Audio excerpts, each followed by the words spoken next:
the spring of 1945, as the Second World War collapsed into silence, Allied soldiers moved through the German countryside, opening castles, offices, and abandoned ministries. What they were looking for was not gold or weapons, but paper. Paper was power. Letters, memoranda, cables, and private correspondence could reveal intentions long hidden behind public speeches. In the quiet rooms of Marburg Castle, among stacks of dusty files seized from the German Foreign Office, they found something unexpected: documents connected to a man who had once worn the British crown. These papers would later become known as the Marburg Files. They did not explode into public scandal. There were no dramatic trials, no immediate revelations broadcast to the world. Instead, they slipped into archives, examined quietly by officials, debated behind closed doors, and then, largely, set aside. What made the Marburg Files dangerous was not that they proved a single dramatic accusation, but that they raised questions the British establishment did not want asked during the most fragile moment of modern history. To understand why these documents mattered, one must return briefly to 1936. Edward VIII's abdication was officially presented as a romantic tragedy, a king choosing love over duty.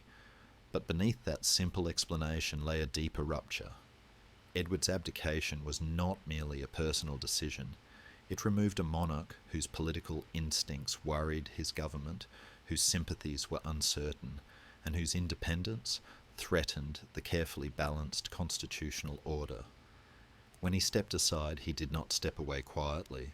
He became the Duke of Windsor, a former king without a role, without authority, and without a country that fully trusted him. After his abdication, Edward drifted through Europe. He retained prestige, connections, and a symbolic value that far exceeded his actual power. To foreign governments watching Britain closely, especially Nazi Germany, he represented something useful, a former king who had been rejected by his own system. The Marburg Files revealed that German officials understood this perfectly. Within the documents are records of conversations, reports, and correspondence discussing Edward as a potential political asset, not a ruler, but a lever. The files do not show Edward plotting treason in the cinematic sense. There is no signed pact, no blueprint for overthrowing the British government. What they show instead is something more subtle and more uncomfortable. A man who continued to speak freely, to complain, to express resentment, and to underestimate how closely his words were being recorded and interpreted. In diplomacy, especially during war, intent is often less important than perception. The Marburg Files document how Edward's frustration and isolation made him appear, at least to German officials, as someone who might be shaped, used, or positioned if circumstances allowed. This was the danger. Britain in wartime could not afford ambiguity at the top of its symbolic hierarchy. The monarchy was not merely a family, it was a pillar of national morale. The reigning king, George VIII, had become a symbol of endurance during the Blitz. To publicly reveal that his brother, once king himself, had been discussed by the enemy as a potential tool would have introduced doubt at precisely the wrong moment. The Marburg Files did not need to prove betrayal to be politically explosive. They only needed to suggest vulnerability. When the British government reviewed the documents after the war, it faced an impossible choice. Full disclosure would satisfy historians and affirm transparency, but it would also reopen wounds the nation had fought desperately to close. Britain had survived total war, not only through military strength, but through unity and carefully managed symbolism. Exposing the full contents of the Marburg Files risked undermining trust in the monarchy, damaging the legitimacy of the post-war settlement, and casting a shadow over the institution at the very moment it was expected to guide the country into peace. So the files were handled cautiously. Some were released, heavily contextualized and delayed. Others were withheld for decades. The official explanation was often procedural, classification rules, diplomatic sensitivity, national security, but the underlying logic was clear. Silence, in this case, was not an accident, it was a decision. For Edward himself, the consequences were personal and permanent. The Marburg Files ensured that he would never again be trusted by his own government. He was kept at a distance, appointed to posts designed to keep him occupied but irrelevant. He lived comfortably but under watch. He remained famous but powerless. His life after abdication was shaped not by dramatic punishment but by quiet exclusion. The crown he had lost could never be returned, and the trust he had damaged could never be fully restored. The Marburg Files also set a precedent. They demonstrated how modern states manage uncomfortable truths, not by erasing them, but by delaying them, softening them, and burying them beneath layers of official language. Power does not always lie. Sometimes it simply chooses when not to speak. In doing so, it reshapes memory itself. Today, historians continue to debate the meaning of the Marburg Files. Were they evidence of dangerous sympathy, or merely the record of a naive and bitter man talking too freely? Did the British government act responsibly by suppressing them, or did it deprive the public of an essential truth? These questions remain unresolved, and perhaps they always will be. What is certain is that the Marburg Files were never just about Edward VIII. They were about the fragility of institutions, the management of reputation, and the reality that history is often curated long before it is written. The documents they tried to bury did not disappear, they waited. And in their waiting, they remind us that the most powerful stories are often the ones told in silence. Before you get comfortable, take a moment to like the video and subscribe, but only if you genuinely enjoy what I do here. Let me know your city and local time in the comments so we can see where everyone is listening from. Now, close your eyes. Let the darkness of your room become the heavy, pine-scented twilight of the Thuringian forest. Breathe in. The air here is cool, tasting of wet slate, damp earth, and the metallic tang of diesel fumes that haven't quite drifted away. It is May 1945. The guns have finally stopped echoing across Europe, leaving behind a stillness that feels physical, like a held breath. We are standing at the edge of a winding road, looking up at the imposing silhouette of Marburg Castle. It is not a fairy tale palace of glass and light, but a fortress of stone, brooding against a grey sky. Here, history is about to be excavated, not with shovels, but with quiet conversations. Imagine you are standing beside First Lieutenant David Silberberg. He is tired. The deep, bone-weary exhaustion that comes not just from physical exertion, but from years of adrenaline that is finally fading. He pulls his collar up against the chill. He isn't looking for the Duke of Windsor. Frankly, he's mostly looking for a decent cup of coffee and perhaps a dry pair of socks, proving that even in the face of monumental history, a soldier's priorities remain refreshingly practical. But instead of coffee, he finds Karl von Lurch. Von Lurch is a translator, a man of words who has suddenly found himself in a world where only actions matter. He stands by the roadside, nervous, his eyes darting toward the trees. Historians still argue whether von Lurch was motivated by a noble desire to preserve history, or simply by the frantic need to buy a ticket to safety with the only currency he had left: paper. He gestures toward the woods, toward a nondescript estate nearby, and then to the castle itself. There, he might whisper, his breath misting in the cold air. I have buried them there. We follow his gaze. We are not opening a vault. We are looking at a damp ditch, covered in leaves, and the back of a dusty truck. The Marburg Files are not resting on velvet cushions. They are wrapped in oilcloth, shoved into canisters, smelling of mildew, and the earth they were meant to rot in. As Silberberg brushes the dirt from a heavy metal box, the sound of the latch clicking open is the only noise in the forest. a small, sharp sound that will eventually echo in the halls of Buckingham Palace. Inside, the pages are fragile, covered in the dense, precise typewriting of the German bureaucracy. Run your finger along the edge of a document. It feels cold, flimsy, yet heavier than lead. This is where our journey begins.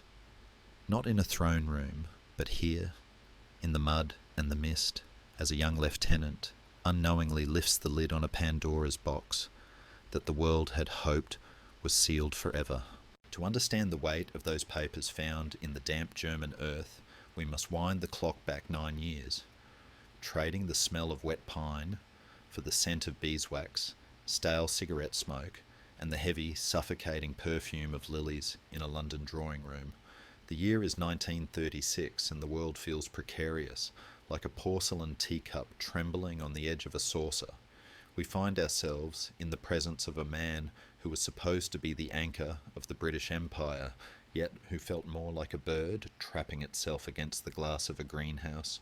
King Edward VIII, known to his family simply as David, was the golden prince of the 20th century. Imagine a figure illuminated by the popping flashbulbs of the press, a man who had charmed the coal miners of Wales and the socialites of New York with equal ease. He was modern, he was handsome, and he possessed that rare, dangerous quality in a monarch, charisma. Unlike his father, George V, whose beard and bearing belonged to the Victorian stiffness of the past, Edward wore soft collars, smoked openly, and seemed to promise a monarchy that could dance to the rhythm of the Jazz Age. But beneath the gold braid and the easy smile, there was a profound restlessness, a hollow space that adulation could not fill. He was a man who enjoyed the applause of the crowd, but loathed the tedious, lonely paperwork of the state, proving perhaps that the only thing harder than getting a job is realizing you actually have to do it. Into this vacuum stepped Wallis Simpson. We see her not as a villainess of melodrama, but as she was. Sharp, witty, immaculately dressed, and American. A combination that the British aristocracy found as bewildering as it was terrifying. To Edward, she was an escape. To the establishment, she was a structural failure in the architecture of the state. The crisis that followed was not merely about marriage, it was a collision between the immovable object of tradition and the irresistible force of individual desire. For months, the British press maintained a gentleman's silence, a self-imposed censorship that kept the King's affair out of the newspapers, even as American headlines screamed the truth. It was a strange twilight time where the public knew nothing, but the dinner parties of London buzzed with a singular, anxious energy. The government, led by Prime Minister Stanley Baldwin, watched the King with growing alarm. They saw a man who was casual with state papers, leaving red boxes unlocked at Fort Belvedere, his country retreat, where guests might glance at them over cocktails. This is the historical truth that threads quietly through the narrative. The security concerns that would later fill the Marburg Files did not begin with the war. They began here with a king who treated the business of empire with the casual indifference of a weekend hobbyist. As the winter of 1936 descended, the fog, literal and metaphorical, thickened around London. The climax, when it arrived in December, was swift and brutal. The king was given a choice that was no choice at all: the throne or the woman. Historians still argue whether the government truly exhausted every compromise, or if Prime Minister Stanley Baldwin secretly sighed with relief, seizing the opportunity to remove a monarch whose modern instincts and disregard for protocol made him a constitutional liability. Perhaps it was both, but the emotional reality of the moment transcends the political manoeuvring. Imagine the scene at Fort Belvedere on those final, frantic days. Telephones ringing unanswered, cars kicking up gravel in the driveway, the king pacing the floorboards until the varnish surely wore thin. He was dismantling his own life, piece by piece. On December 10th, he signed the instrument of abdication. The pen scratched across the parchment, a small dry sound that severed a lineage stretching back 1,000 years. It is said that after he signed, he seemed lighter, almost boyish, as if the heavy velvet cloak of history had been lifted from his shoulders, leaving him shivering but free. The following night, millions of people around the world gathered around their wireless radios, in the drafty cottages of the Scottish Highlands, in the sun-baked farmhouses of Australia, and in the cramped apartments of New York. They waited for the voice of the man who was no longer king. "At long last, I am able to say a few words of my own," he began. His voice was calm, clipped, carrying that peculiar, strangled vowel sound of the upper class, yet underneath it lay a tremor of raw humanity. He spoke of the heavy burden of responsibility and his inability to carry it without the woman I love. And it was the first time a British monarch had spoken so openly of personal frailty to his subjects. It was romantic, yes, but to the men in grey suits who ran the government, it was also deeply embarrassing, a public undressing of the mystique that kept the monarchy aloft. Following the broadcast, Edward did not linger. There were no long farewells, no state processions. The separation was immediate and total. He was driven into the night toward Portsmouth, where the destroyer HMS Fury waited to carry him across the channel. The weather was foul. A heavy mist clung to the water, obscuring the horizon. As he stepped onto the deck, he was leaving behind not just a job, but his identity. He ceased to be His Majesty, and became, in the eyes of the law, a private citizen, though soon to be styled the Duke of Windsor. He was sailing into exile, but he was also sailing into a dangerous vulnerability. He was a man accustomed to deference, addicted to the spotlight, and now entirely unmoored from the institutions that had protected him. He was a celebrity without a stage, a prince without a purpose. And on the other side of the water, watching with keen predatory interest, were the agents of a Germany that was rising from its own ashes. They saw what the British government saw, a man with a grievance. But where the British saw a problem to be managed, the Germans saw an opportunity to be exploited. As the HMS Fury slipped into the darkness of the Channel, cutting through the black water toward France, the Golden Prince left the safety of the shore and entered the wilderness of his own making. He believed he was sailing toward freedom and love, unaware that he was drifting directly into the path of a gathering storm that would eventually bury his reputation in the files of a German castle. The crown was broken, the throne was empty, and the long, strange twilight of the Duke of Windsor had officially begun. The year turns.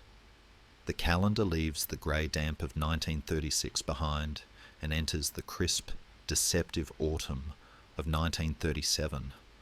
We find ourselves now on a train, the heavy steel wheels singing a rhythmic, hypnotic song against the tracks as they cut eastward across the map of Europe.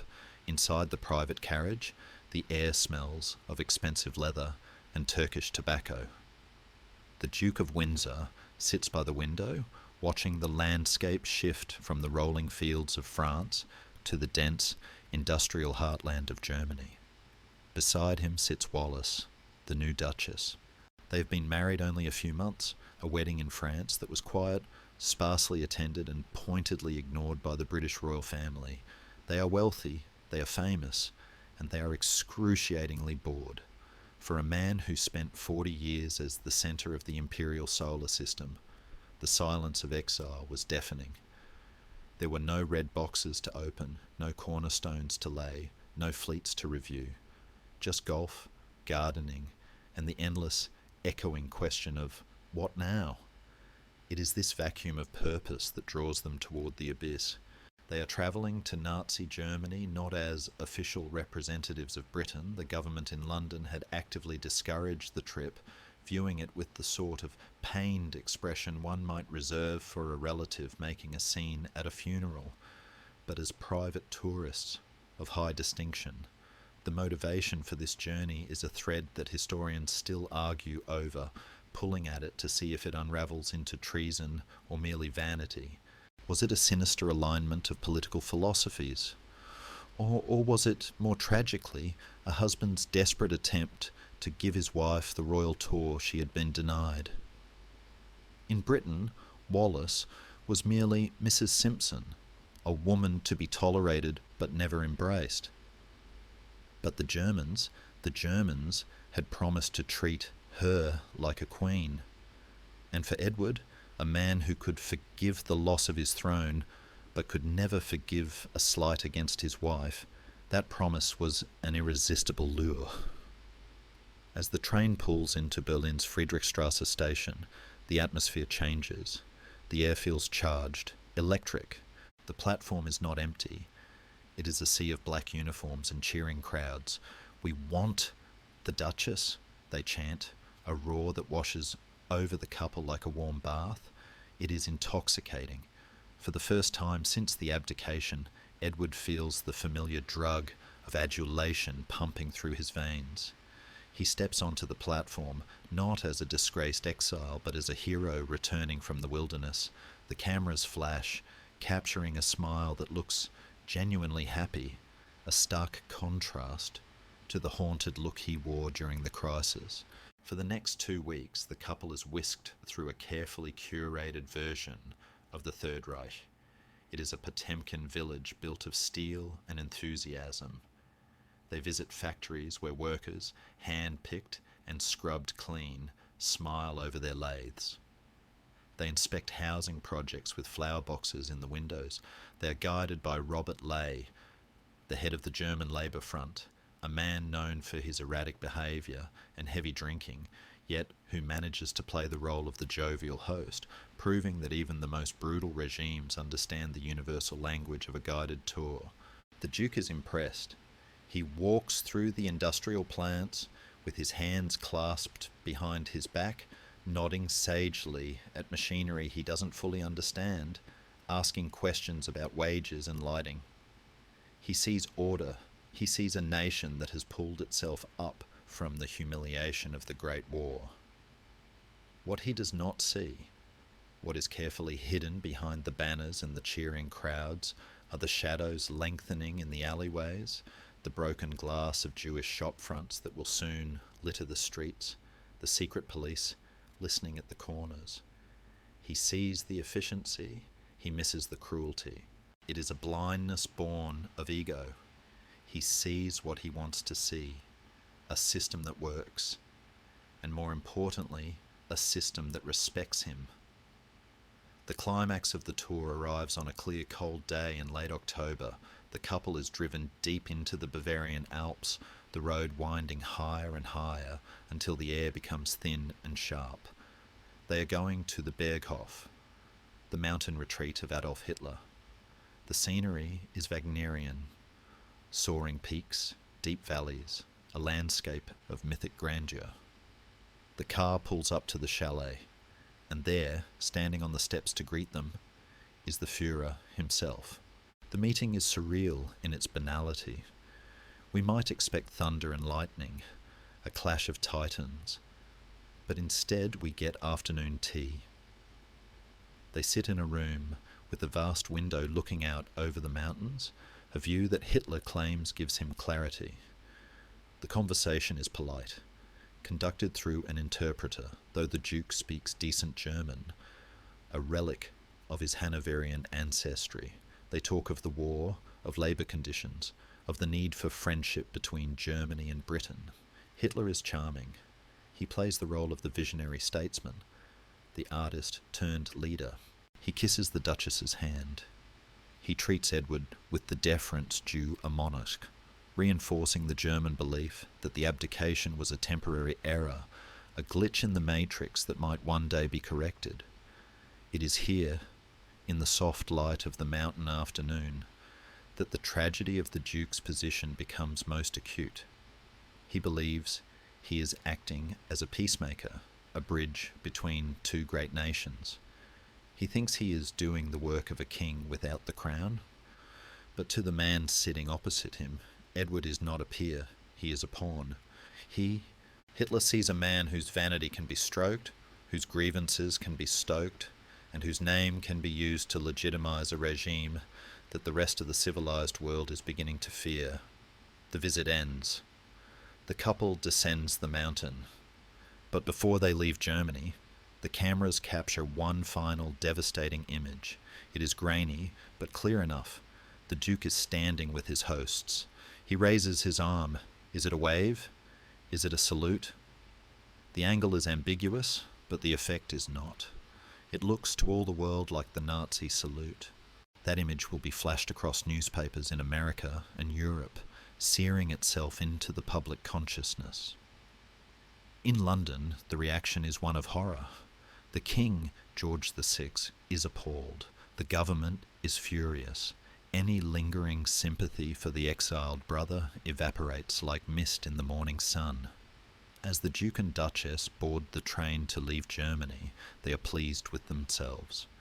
They feel they have been successfully royal again. They do not hear the door slamming shut behind them in Britain. They do not realise that in their quest for validation they have walked into a trap that will taint their legacy forever. They are travelling back to France, back to the boredom of golf and dinner parties, unaware that they are carrying invisible luggage, the perception that they are friends of the enemy. The train rattles west, away from the applause, away from the flattering generals. The sun sets over the Rhine, casting long, blood-red shadows across the water. The tea at the Berghof is finished, the cups are cleared away, but the stain it has left on the Duke's reputation will never be washed out. It will sit in the files, a dark testament to the time a king shook hands with the devil and thought it was just good manners. This segment suggests a quiet but unsettling argument. Exile does not empty power, it distorts it. Stripped of office, the Duke does not lose influence so much as direction, and that lack of purpose becomes a vulnerability others can exploit. His journey is less about ideology than about hunger. The need to be seen, to be needed, to feel the old warmth of applause. In that sense, he resembles Roman nobles after the fall of the Republic, men like Cicero in exile, who mistook attention for relevance and conversation for control. What matters here is not whether Edward believed in Nazism, but how easily ceremony replaced judgment. The tour, the crowds, the careful staging, all worked because they echoed the rituals of monarchy he still carried inside him. History often turns not on monsters alone, but on tired, flattered people who want their lives to mean something again. Some historians push back, arguing this was naivete, not danger, a social visit exaggerated by hindsight, yet the image of the raised arm lingers because it captures a truth deeper than intent. It shows how prestige can be borrowed by brutality, and how, in moments of boredom and wounded pride, even former kings can forget the weight of their shadows. Time blinks, and the calendar pages flutter forward, landing heavily on September 1939. The world has held its breath for so long that when the exhale finally comes, it sounds less like a roar and more like a confused sigh. War has been declared, but for the first 8 months it is a ghost war, a conflict of silence and waiting that the French call the drôle de guerre, the phony war. It is a strange, suspended season where the armies of Europe stand facing each other across the border, watching the birds migrate, waiting for the order to kill. Into this surreal purgatory steps the Duke of Windsor, now wearing the uniform of a major general. It is a step down, of course. There is a quiet, unspoken irony in seeing a man who was once the Supreme Commander-in-Chief of the British Armed Forces now saluting generals who used to bow to him, a situation that surely required a bracing amount of brandy to swallow. He is sent to France, attached to the British military mission near Paris. The British government's strategy here is transparently simple. Give him a job that looks important enough to satisfy his ego, but keep him far enough away from London that he cannot accidentally run the country. He is to be a liaison officer, a bridge between the British and French commands. It is a role that requires discretion, tact, and a closed mouth. Unfortunately, these are the three supplies the Duke seems to have left back in his luggage. We must picture him in this period, driving his large American car along the dusty roads of the Western Front, inspecting the Maginot Line. He looks the part, trim, serious, his uniform tailored to perfection. He takes his duties seriously, walking the trenches, speaking to the soldiers, his blue eyes sharp and observant. He notices things. He notices that the morale of the French army is brittle. Like old parchment, he notices that the magnificent fortifications of the Maginot Line simply stop at the Belgian border, leaving the door to France not just unlocked, but wide open. These are astute military observations. If he had written them in a secret code and sent them only to the War Office in London, he would have been a hero. But the Duke does not just report, he talks, and he talks in the most dangerous places on earth. The dinner tables of Paris. The French capital in the winter of 1939 is a city dancing on the edge of a volcano. The Ritz is still serving champagne. The salons are full of diplomats, spies and socialites, and the conversation flows as freely as the wine. The Duke, frustrated by the war, frustrated by his family's coldness, and frustrated by the refusal of the British court to accept Wallis as Her Royal Highness, lets his guard down. He attends dinners with American diplomats, Italian attachés, and Spanish grandees. He holds court. He tells them that the war is a mistake. He says that Britain cannot win. He suggests that a peace deal should be struck, arguing that prolonged fighting will only lead to communist revolution. These are not the words of a British Major General. They are the words of a man who has mentally seceded from his own nation. He is unaware that the waiters filling his glass, the guests leaning in to listen, and the diplomats nodding sympathetically are part of a vast, invisible network. Every complaint he makes, every pessimistic prediction he utters, does not vanish into the cigar smoke. It is caught, written down, typed up, and sent via diplomatic pouch to Berlin. This is where the Marburg Files begin to thicken. German intelligence is voracious. They are collecting every scrap of information that suggests Britain's resolve is cracking, and here is the former king offering them a bouquet of evidence.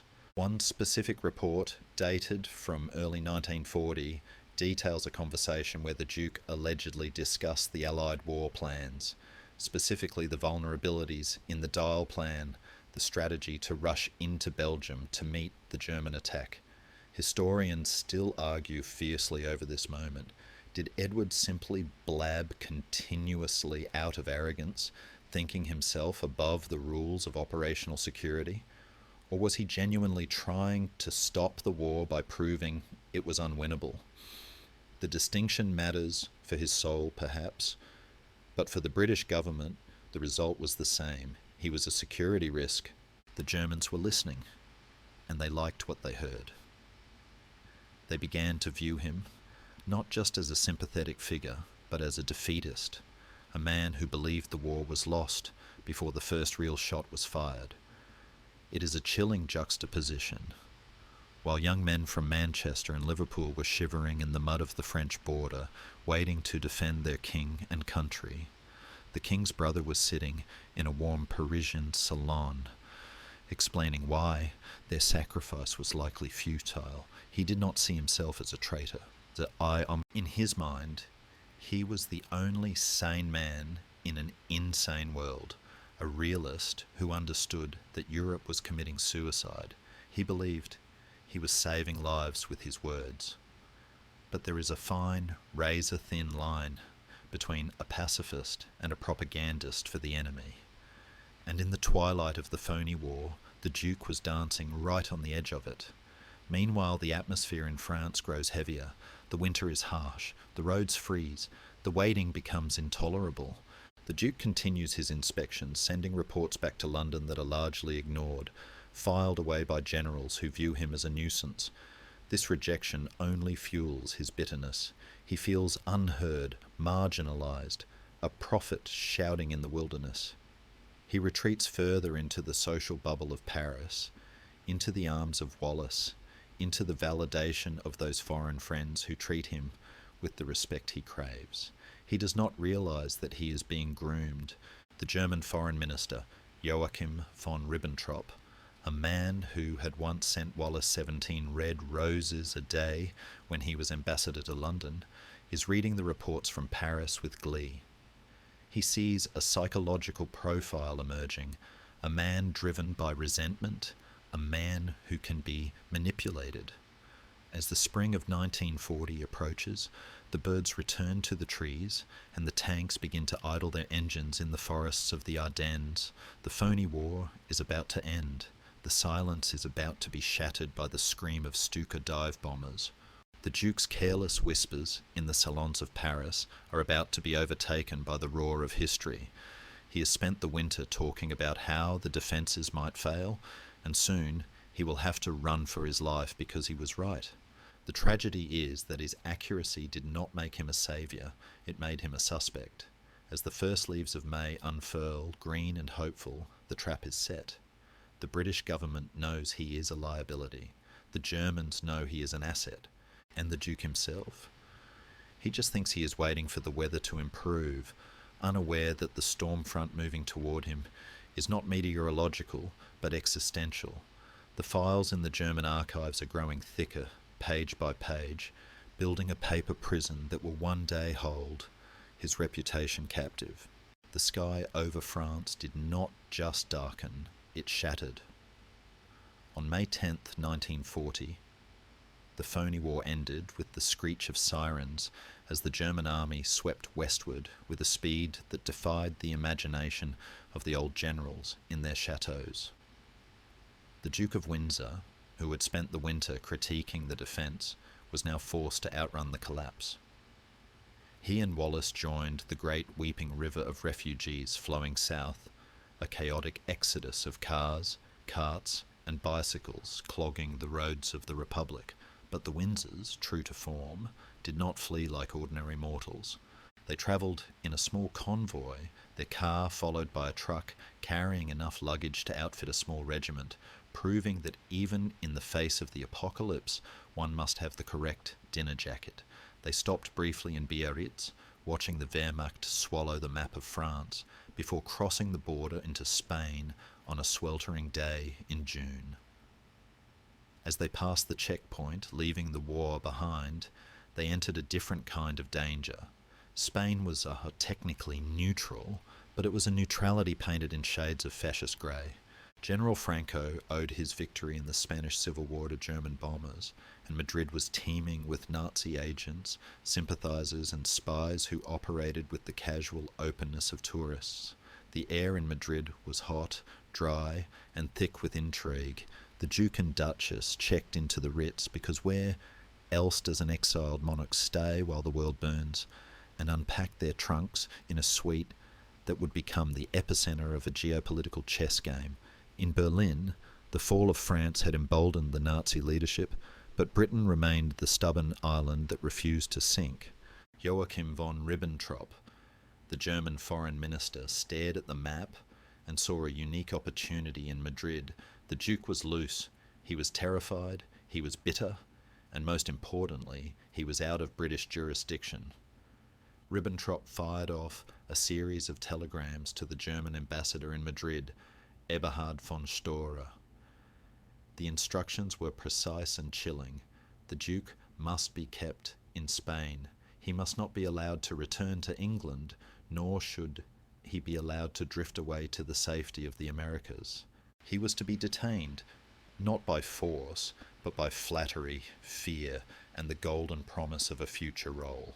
The Marburg Files preserve the cables that flew back and forth during these feverish weeks. They reveal a German strategy that was psychological in nature.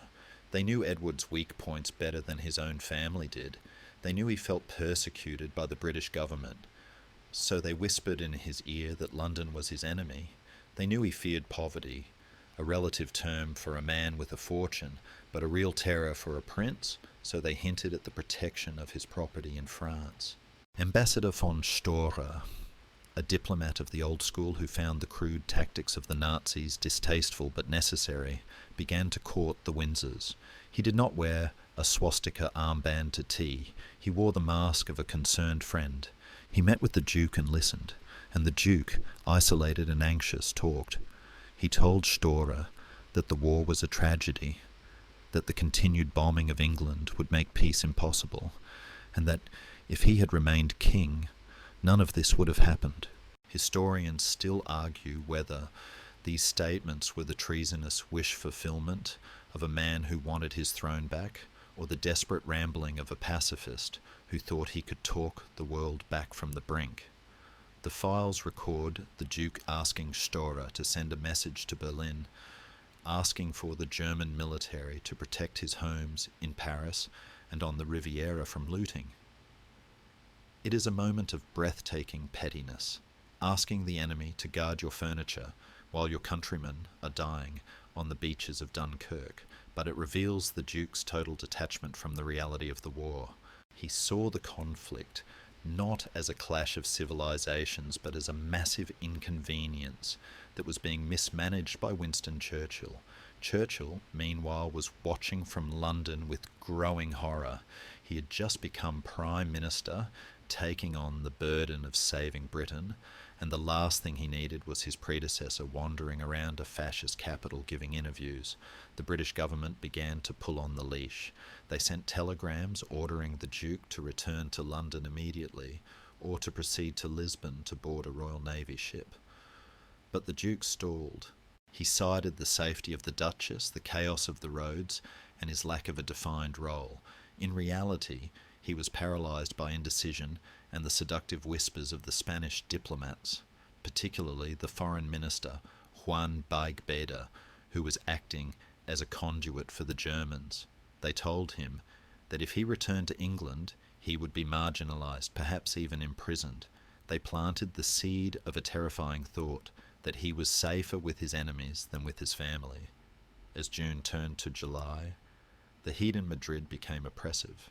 The shutters of the Ritz were closed against the glare, creating a twilight world of hushed conversations and clinking ice. The Germans ramped up the pressure. Ribbentrop hatched a plan to lure the Duke into the interior of Spain, perhaps to a hunting lodge, where he could be held more securely for his own safety. They began to construct a fantasy for him, a vision of a post-war Europe where Britain, defeated and humbled, would need a new king, a king who understood Germany, a king who could bring peace. They never explicitly asked him to sign a treaty, but they dangled the crown like a shiny lure in muddy water. The Duke did not bite the hook fully, but he did not swim away either. He hovered, fascinated and fearful, keeping the line of communication open. The danger of this moment cannot be overstated. If the Duke had openly declared for Germany, or if he had refused to leave Spain, it would have been a propaganda coup of unimaginable proportions. It would have split British loyalty down the middle. But the Duke was not a man of action. He was a man of comfort. He found the heat of Madrid unbearable and the tension exhausting. He wanted to go to his rental villa in the south of France to retrieve more possessions, or perhaps to Lisbon, which felt closer to the sea and safety. The Germans realized that their window was closing. The plot in Madrid was failing, not because the Duke was a staunch patriot, but because he was slippery, indecisive, and difficult to pin down. He was a cloud that refused to be caught in a jar. Frustrated, Ribbentrop decided to escalate. The soft diplomacy of Madrid was not working fast enough. The British were demanding the Duke move to Portugal, a neutral ground that was traditionally an ally of England. If he went there, he would be closer to the Royal Navy and further from the reach of the Gestapo. The order went out from Berlin, the game must follow the quarry. The net must be cast wider. As the Windsors packed their trunks once again, likely complaining about the Spanish laundry service as they did so, they prepared to cross the border into Portugal. They thought they were escaping the stifling heat of the Spanish capital. In reality, they were moving from the frying pan into the fire. The plot was about to evolve from diplomatic pressure into something far darker, something that would earn its own code names in the secret files of the Reich. The Duke sat in the back of his car, watching the dry, brown landscape roll by, unaware that in the darkened offices of Berlin, men were already typing out the operational orders for his kidnapping. The road to Lisbon was open, but the shadows were lengthening, stretching out like fingers to grab the wheels of the car. The Atlantic Ocean does not whisper, it roars. As the Duke and Duchess crossed the border from Spain into Portugal, the dry, oven-like heat of the Iberian plateau gave way to the salt spray and the cool, restless winds of the coast. They arrived in Lisbon, a city of 7 hills and 1,000 spies, where the tiled facades of the buildings gleamed in the sun like the scales of a fish. Here, the war felt both distant and terrifyingly close. Lisbon was the last open door in Europe, the final exit for refugees fleeing the Nazi tide, a place where desperation and luxury rubbed shoulders in the hotel lobbies. But the Windsors did not check into a hotel. They were guests of Ricardo Espírito Santo, a powerful Portuguese banker with a name that means Holy Spirit and a reputation that was decidedly more worldly. He installed them in his villa in Cascais, a stunning home perched on the rocky cliffs overlooking the ocean. The villa's name was Boca do Inferno, the mouth of hell. It was a dramatic title for a holiday home, but as the weeks of July 1940 unfolded, it would prove to be ominously appropriate.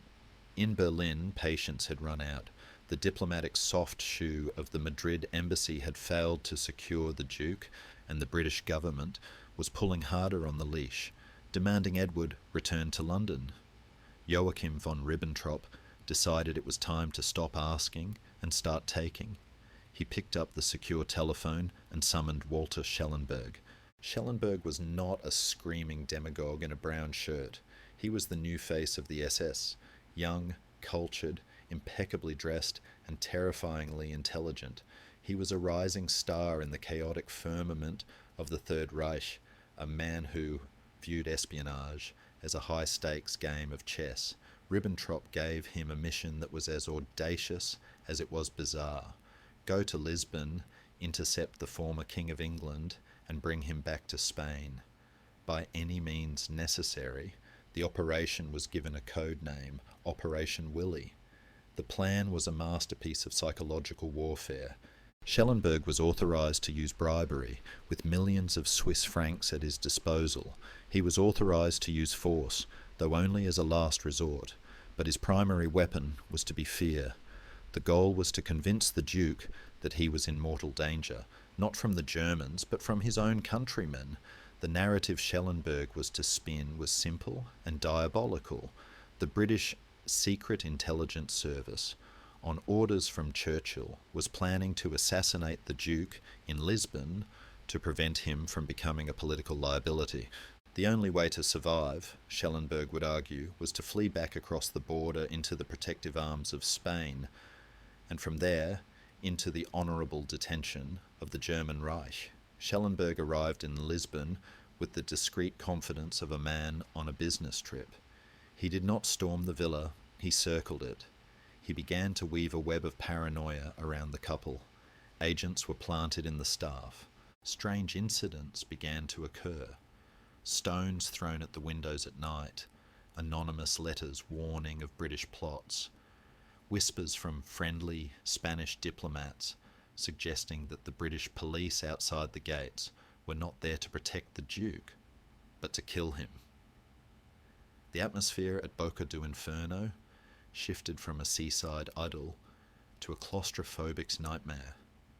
The roar of the ocean below sounded less like nature and more like a threat. Inside the villa, the Duke was unravelling. He was a man who had always been protected by layers of protocol and servants, and now he felt naked. He wrote frantic letters to London, demanding to know why he was being treated like a prisoner. He complained about the lack of respect, the lack of money, and the uncertainty of his future. The Marburg Files contain reports from this period that paint a picture of a man besieged.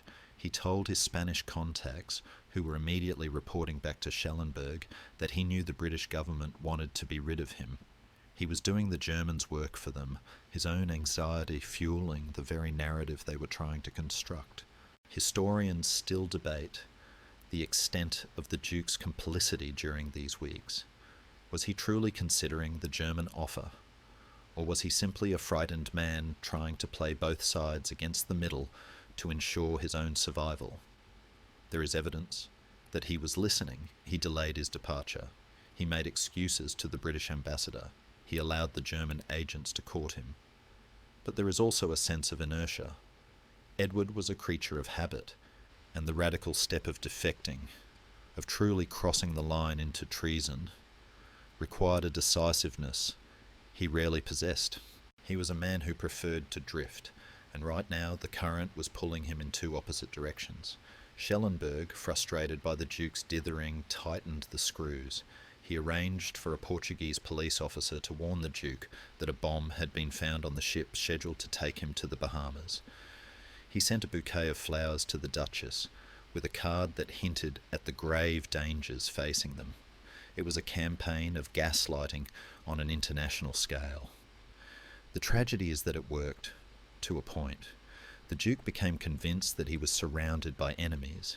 He did not know who to trust, the British diplomats who spoke to him with icy formality, or the charming intermediaries who promised him a castle in Spain and a future throne. One evening, under the cover of a dinner party, Schellenberg finally made his move to get close. He did not approach the Duke directly, that would be too crude, but he utilised the network of Spanish friends surrounding the Windsors. The message was delivered. The British act is a trap. Come back to Spain. We will treat you like a king. The Duke wavered. He looked at the sea, he looked at his wife, and he looked at the invisible walls closing in around him. He was standing on the precipice of the greatest betrayal in British history. All he had to do was get in a car and drive east. But Operation Willie had a flaw.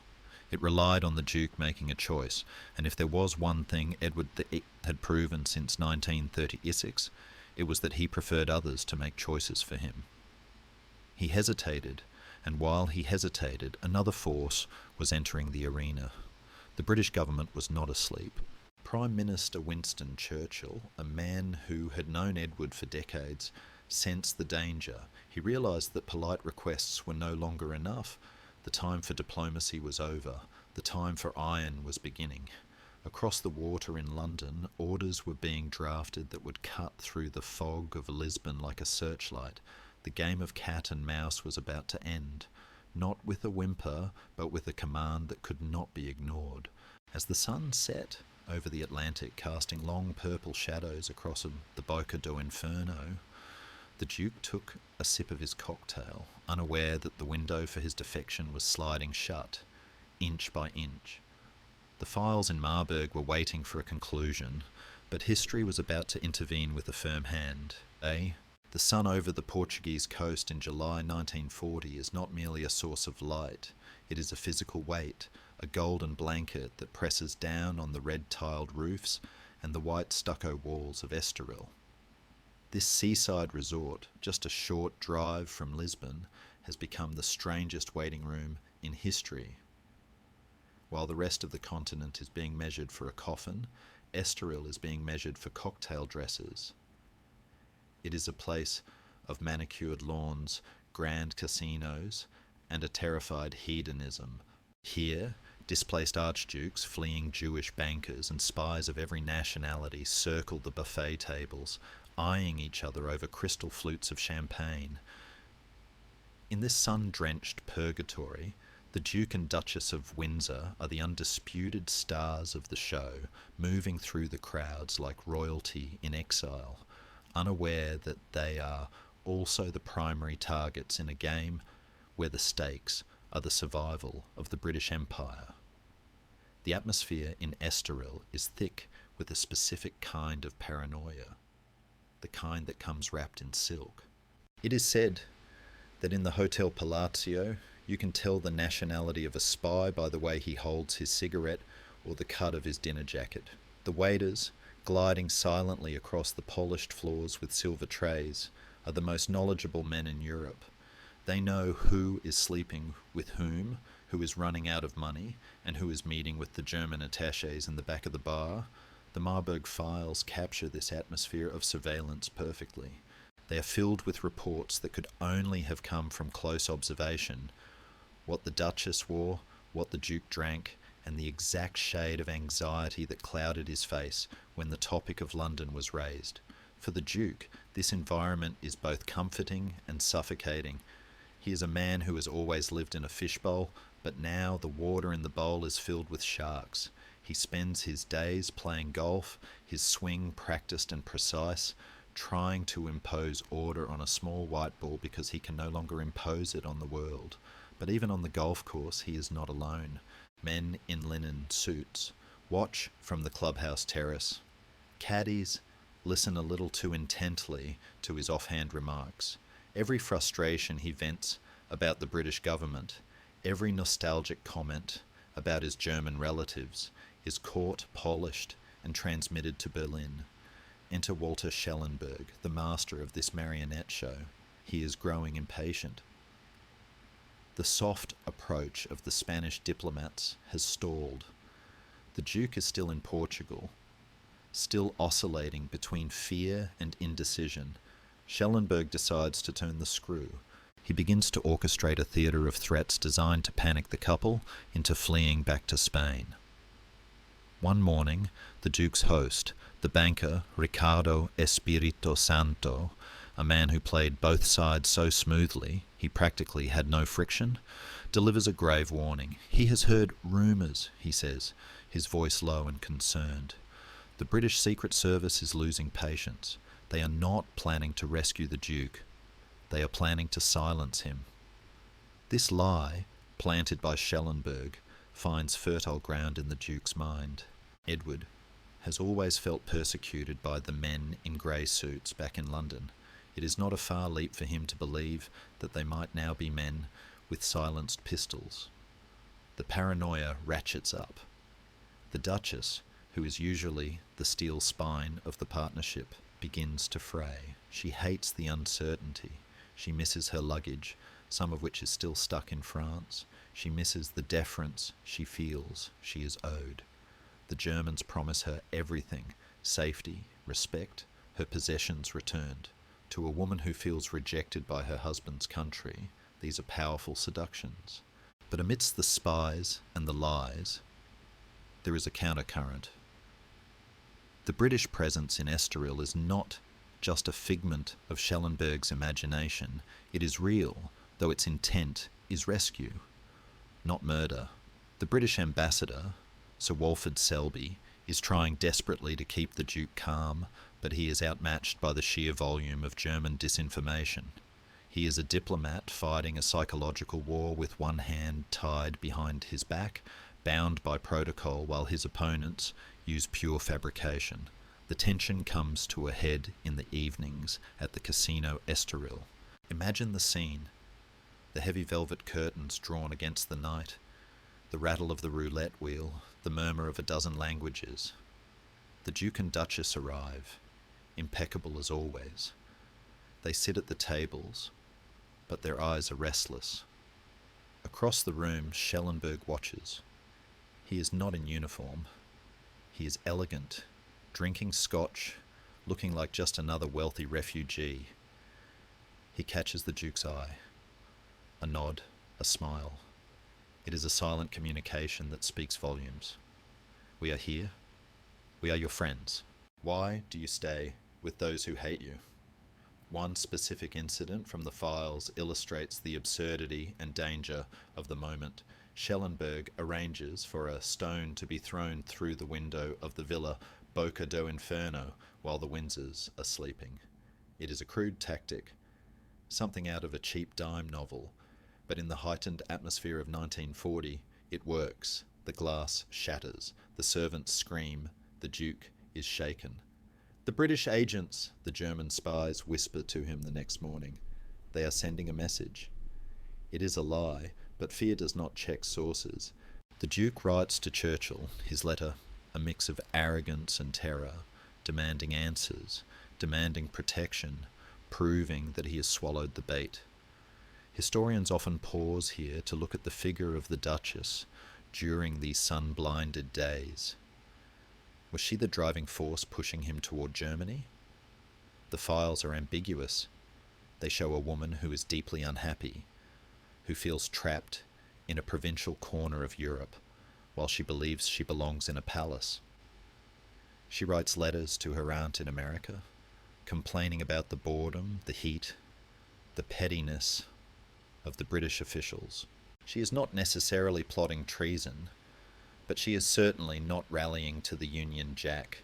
She is a woman looking for the best exit, and for a few weeks in July, the German exit looks like the one with the red carpet.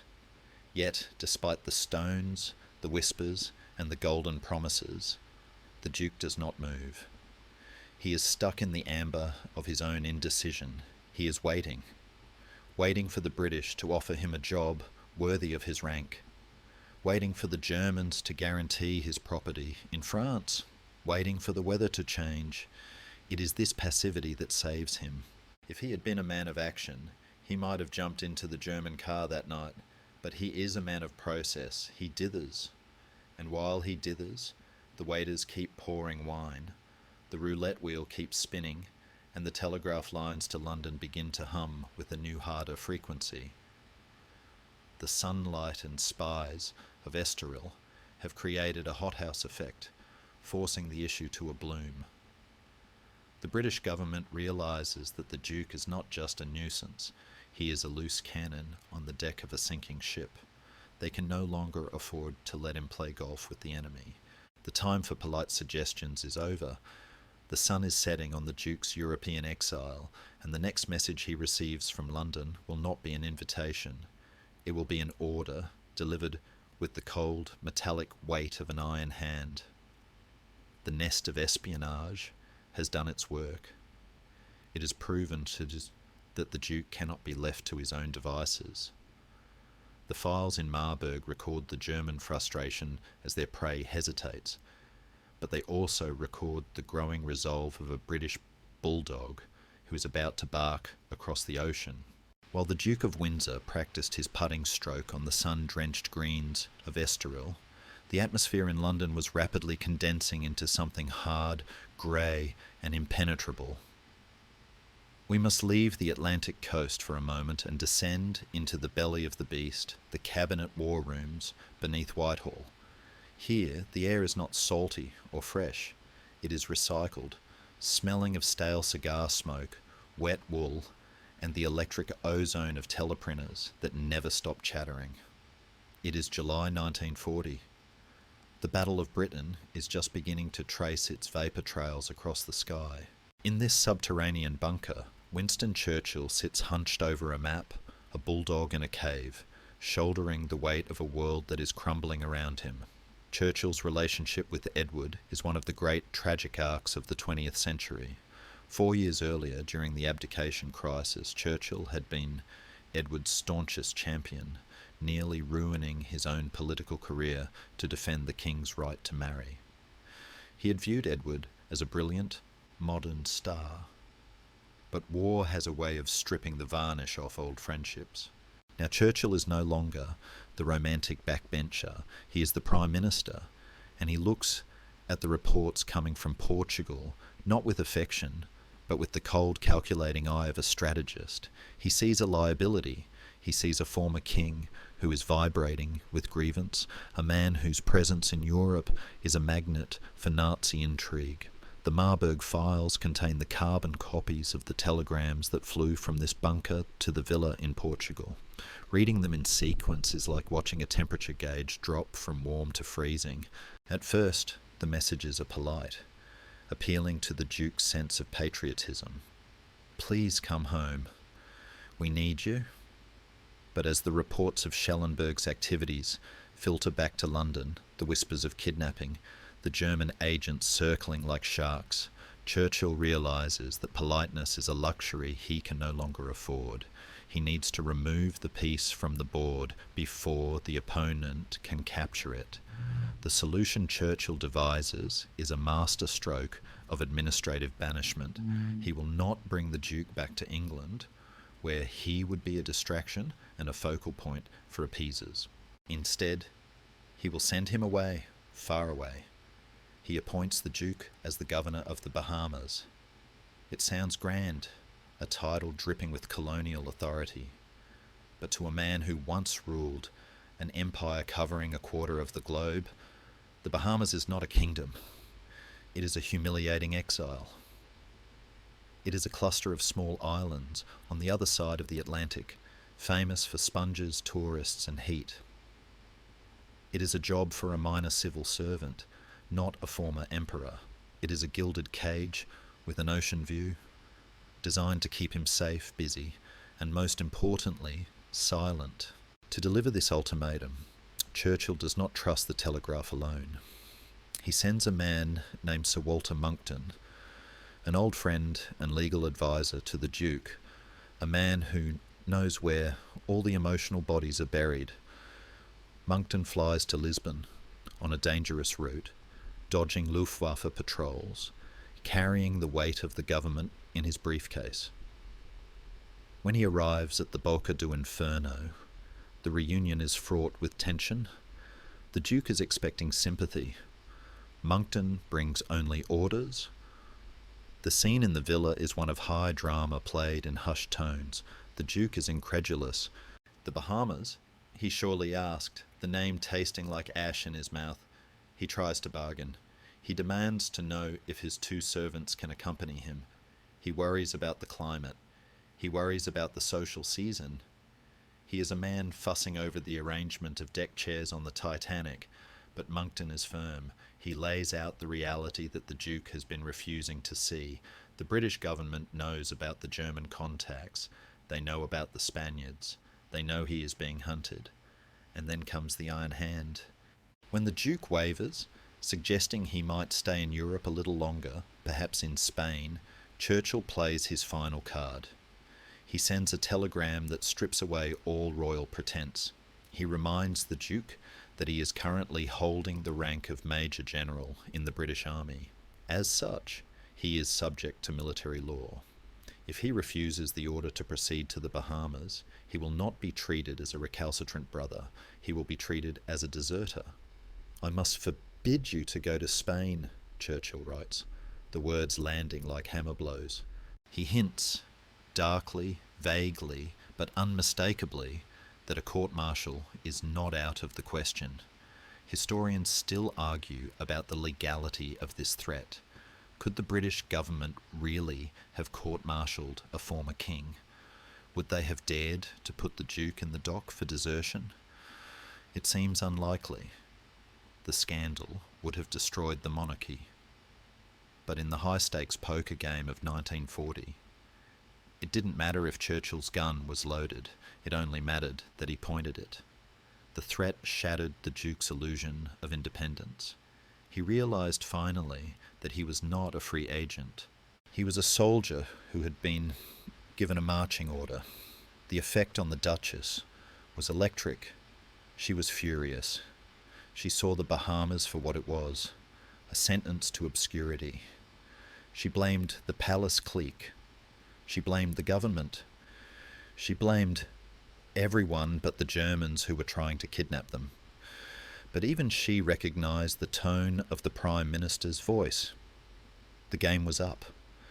The fantasy of a German brokered peace, of a return to glory, evaporated in the face of Churchill's unyielding will.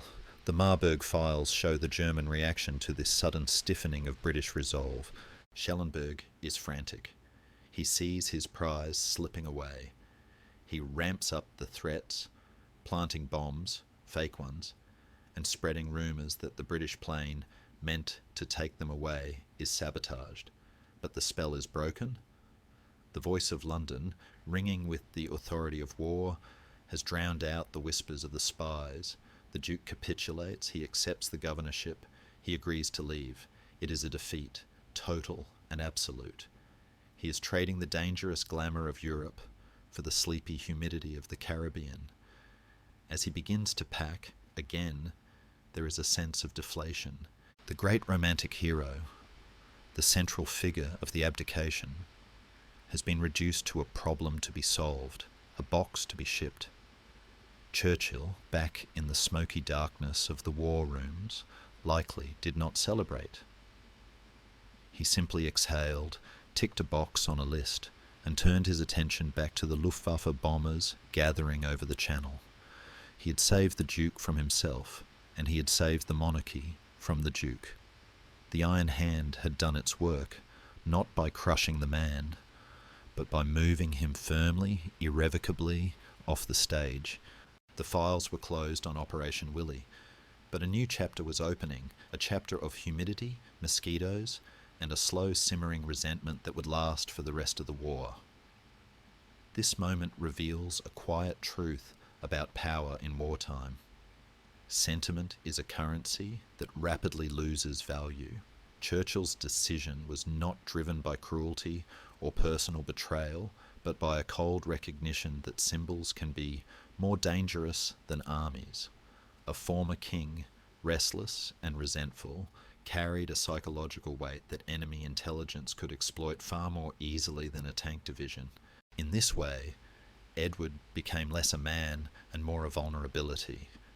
We see echoes of this pattern elsewhere in history. Augustus did the same when he banished potential rivals to distant provinces, or when the Roman Senate sent inconvenient nobles to govern quiet islands under the guise of honour. Exile, framed as duty, has long been the empire's most elegant form of control. It removes risk without creating martyrs. What matters here is not whether Churchill's threat was legally sound, but that authority itself had become a weapon. In 1940, Britain could not afford ambiguity. The survival of the state required clarity, even if that clarity came wrapped in humiliation. Some historians argue that the Duke posed little real danger, that the Nazi schemes were exaggerated and Churchill overreacted, perhaps. Yet history often turns not on proven threats but on perceived ones. In moments of collapse, leaders act not to preserve individuals but to preserve structure. So the lingering question is this: when survival is at stake, how much personal freedom can a nation afford to tolerate, even in one of its own fallen kings? The calendar turns to August 1st, 1940. The air in Lisbon is shimmering with heat, but down at the docks of the Tagus River, the atmosphere is brittle with tension. We stand amidst a chaos of porters, trunks, and nervous officials, watching the final act of the European drama play out. The ship waiting at the pier is the SS Excalibur.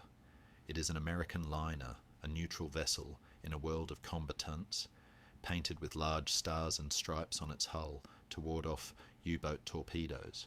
Its name is a dripping irony. Excalibur, the legendary sword of King Arthur, the symbol of rightful kingship, is here to carry a failed king away into oblivion. For Walter Schellenberg and the German intelligence team, this is the moment of failure.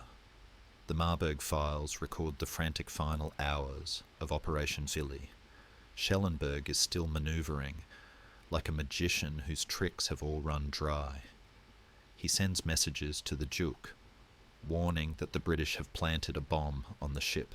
He arranges for the Duchess's luggage, always her Achilles heel, to be delayed, hoping that her vanity will force them to miss the tide.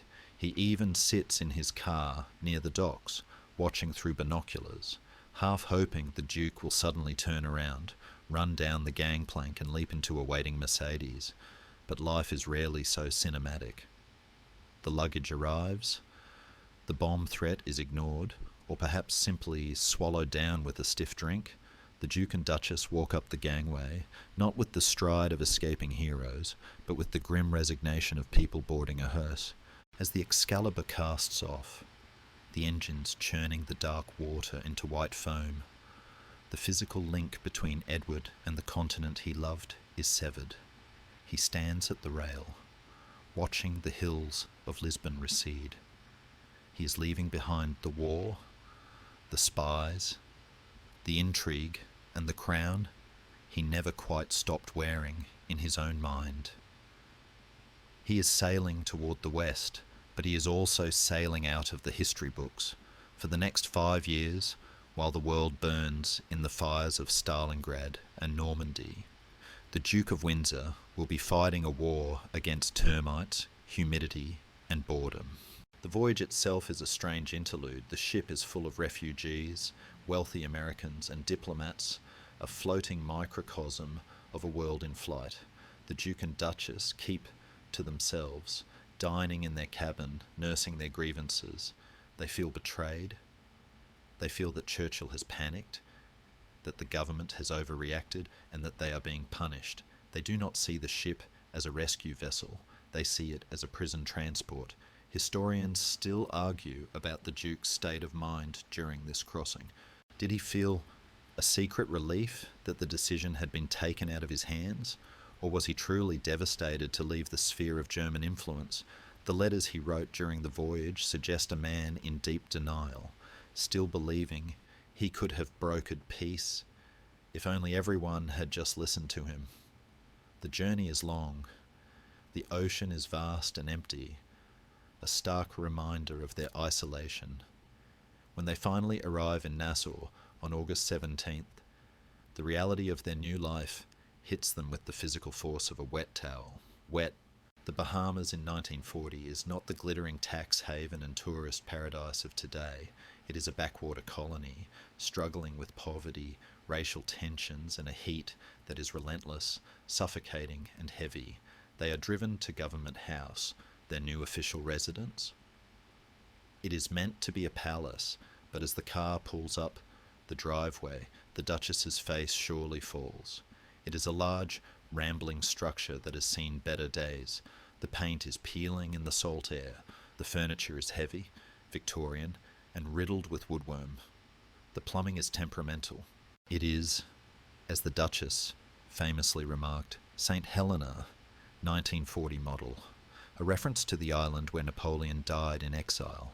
The metaphor is melodramatic, but it captures their mood perfectly. They have been banished to a rock in the ocean. Edward's new role as governor is a cruel parody of kingship.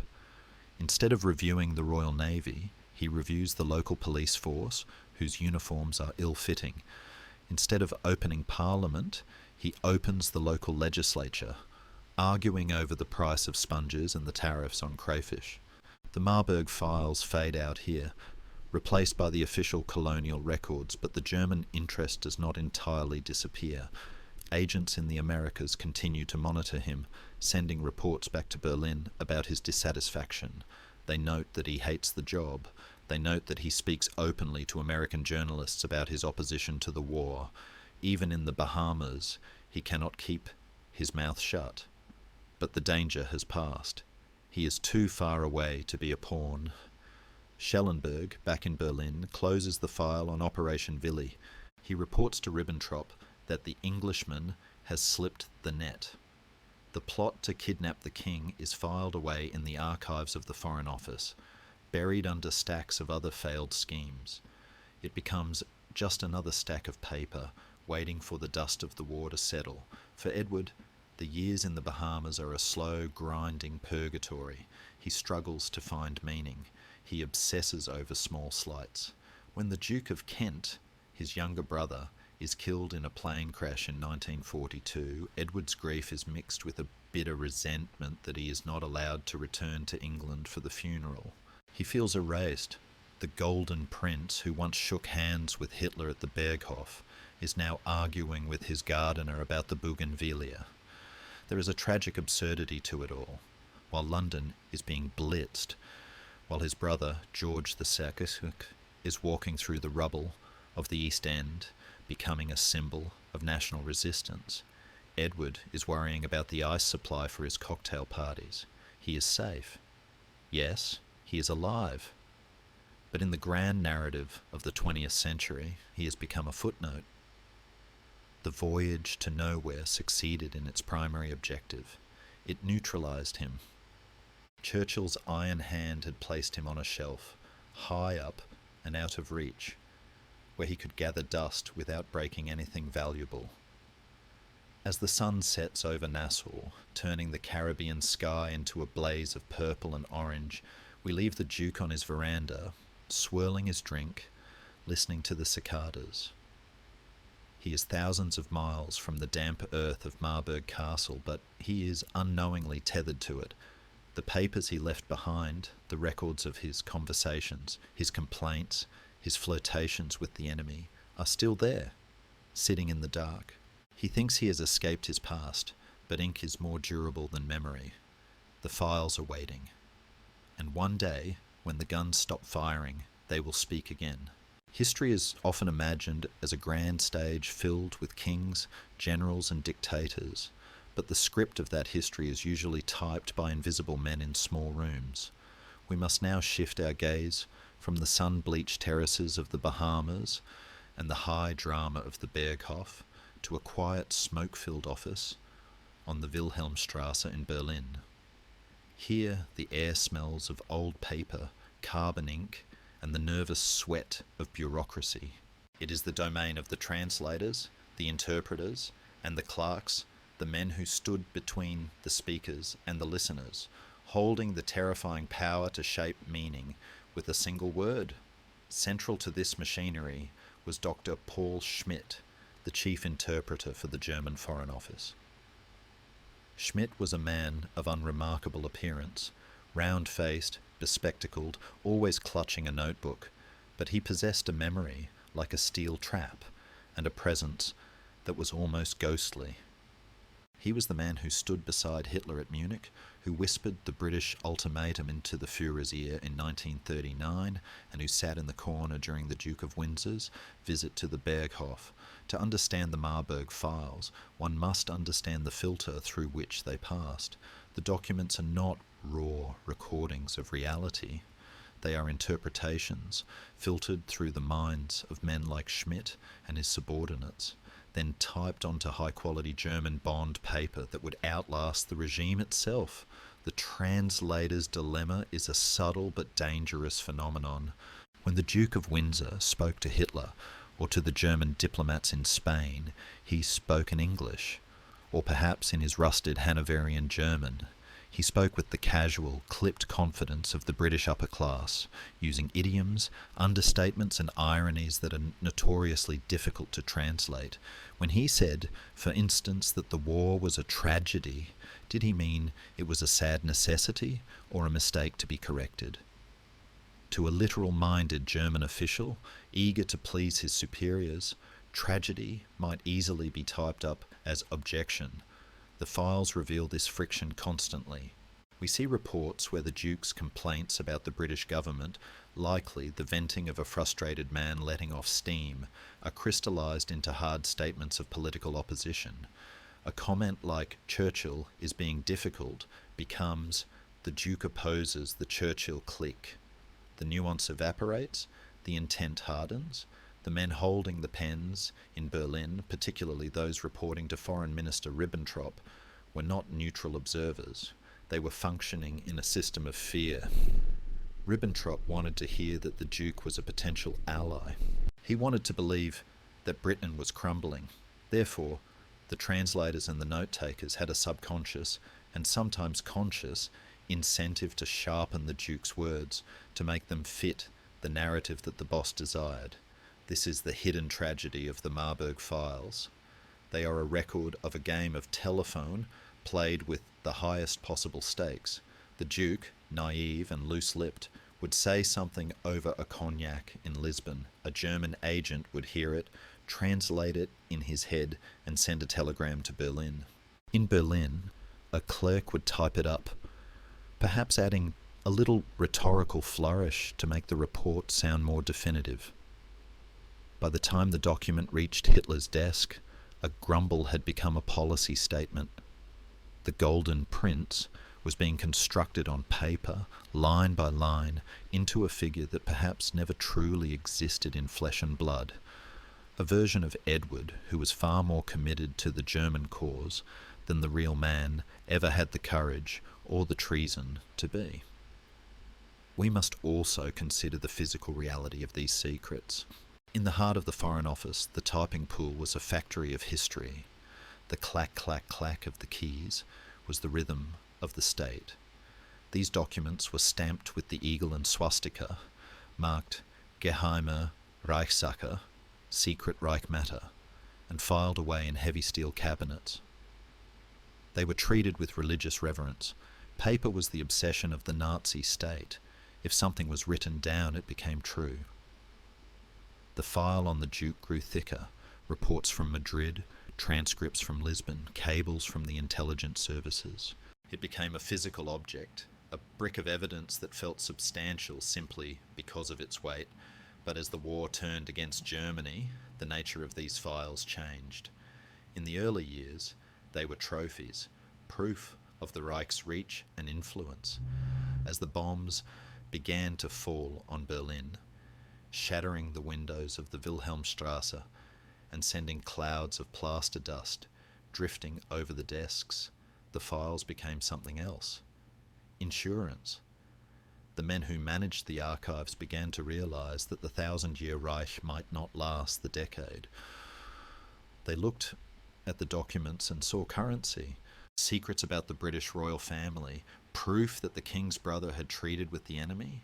These were not just records, they were bargaining chips. Dr. Schmidt and his colleagues watched the world collapse from their office windows. They continued to translate, continued to file, but a new anxiety crept into the work. What would happen when the Allies arrived? What would happen if the Russians found these papers first? The dilemma shifted from how do I translate this to how do I survive this? The words they had so carefully typed were now dangerous radioactive material. In 1943, as the bombing raids intensified, the order was given to evacuate the most sensitive archives from Berlin. The Foreign Office began a massive logistical operation to move tons of paper out of the capital to the safety of the countryside. Trucks were loaded in the dead of night. The Duke's file, that strange hybrid collection of fact, exaggeration, and wishful thinking, was pulled from its cabinet. It was packed into a crate, likely sandwiched between treaties with Italy and trade agreements with Japan. It was leaving the city of its creation and heading for the forests of Thuringia. The journey of the files mirrors the journey of the regime itself, a retreat from the centers of power into the shadows. The translators stayed behind or scattered, their job done. They had turned breath into ink, and now that ink was being hidden in the earth. They could not have known that their work would outlive them, or that the nuances they missed or manufactured would spark a debate for the next century. They were simply cogs in a machine that had suddenly decided to bury its own memory. As the trucks rumbled out of Berlin, leaving the burning skyline behind, the Marburg Files ceased to be active intelligence. They became a time capsule. Inside the crates, the Duke's voice was frozen in 1940, forever complaining, forever wavering, forever preserved in the amber of German bureaucracy. The translator's dilemma was resolved by the silence of the crate. The words were no longer being interpreted, they were waiting to be discovered, and as they bounced along the crated roads toward Marburg Castle, they carried a poison that time would not diminish. The road to Marburg, in the dying days of April 1945, was a corridor of ghosts. The Third Reich was not ending with the precision of a Wagnerian opera, but with the chaotic, terrified scramble of a burning anthill. The skies were choked with smoke, the roads clogged with refugees pushing prams filled with silverware, and the ditches littered with the discarded uniforms of soldiers who had decided that living as a deserter was preferable to dying as a hero. Through this landscape of disintegration drove a small convoy of trucks from the German Foreign Office, carrying a cargo that was heavier than lead and more volatile than nitroglycerin. They were carrying the memory of the regime. At the centre of this mission was Karl von Loesch, an assistant to the chief interpreter Dr. Schmidt. Von Loesch was not a fanatic. He was a bureaucrat, a man of files and footnotes who found himself suddenly cast as the guardian of the state's darkest secrets. The orders from Berlin had been explicit and hysterical. Destroy everything. The High Command knew that paper trails lead to hanging ropes. In courtyards across Germany, bonfires were raging, the ash of incinerated treaties, and death warrants drifting like black snow. But von Loesch hesitated. He looked at the heavy metal canisters in his truck, the ones marked Geheime Reichssache, and he saw something other than incriminating evidence. He saw leverage. He saw a ticket out of the ruin. In a world where currency had become worthless, secrets were the only gold standard left. The convoy arrived at the Schönberg estate, near Marburg Castle, a place of stark, feudal beauty, surrounded by deep forests. The castle itself was already becoming a collection point for medical supplies and wounded men, a stone island in a sea of misery. Von Loesch knew he could not keep the files in the trucks.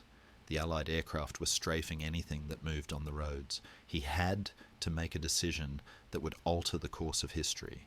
He would not burn the files. He would bury them. Imagine the scene. It is twilight, the air thick with the smell of wet pine needles and the distant dull thump of artillery. Von Loesch and a few trusted men drive the truck off the main road, the tyres crunching over the forest floor. They stop near a lonely, nondescript ditch on the edge of the estate.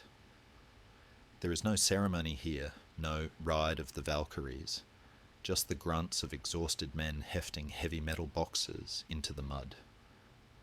The canisters are cold, slippery with condensation. They thud into the earth, one after another.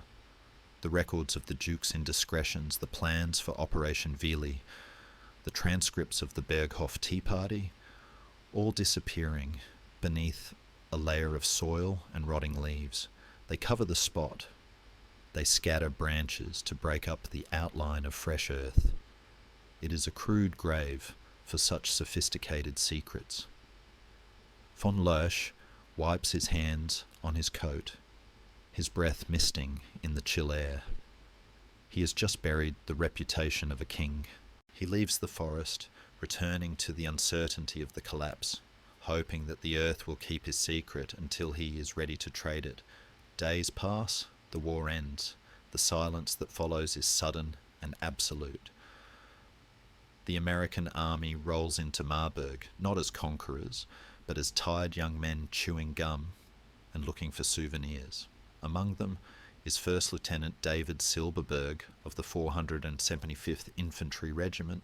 He is not an intelligence officer hunting for royal scandals. He is a soldier doing his job, securing the area, checking for booby traps. He stumbles upon the German Foreign Office staff almost by accident. They are huddled in the castle and the surrounding estates, waiting to be arrested, waiting to see which card fate will deal them. Von Loesch watches the Americans. He assesses them. He realizes that the time for his gamble has arrived. He approaches Silberberg, not with a weapon, but with a proposition. He speaks decent English. He tells the lieutenant that he knows where something important is hidden. He doesn't mention the King of England. That would sound too absurd, too unbelievable. He simply suggests that the archives of the Foreign Office might be of interest. Silberberg is skeptical but curious. He follows von Loesch back into the forest. The drive is short. The woods are quiet. The birds singing again now that the guns have stopped. They stop at the ditch. It looks like nothing. Just a patch of disturbed ground in the middle of nowhere. Von Loesch points. "Dig here," he says. The soldiers bring shovels. The metal clangs against metal. They pull up the canisters, wiping away the dirt of Thuringia to reveal the government seals. They pry one open. Inside, perfectly preserved by the microclimate of the container, are thousands of sheets of microfilm and paper.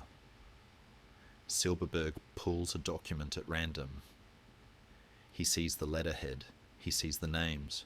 Ribbentrop, Hitler, and then a name that surely made him pause. Blinking in the filtered sunlight of the forest, Windsor. He realizes instantly that this is not just a collection of bureaucratic rot. This is dynamite. He orders the area secured. The casual atmosphere of the morning evaporates. The canisters are loaded onto jeeps, treated now with the delicacy of unexploded ordnance. They are driven to Marburg Castle, which has been transformed into a document centre. The Marburg Files have officially been born.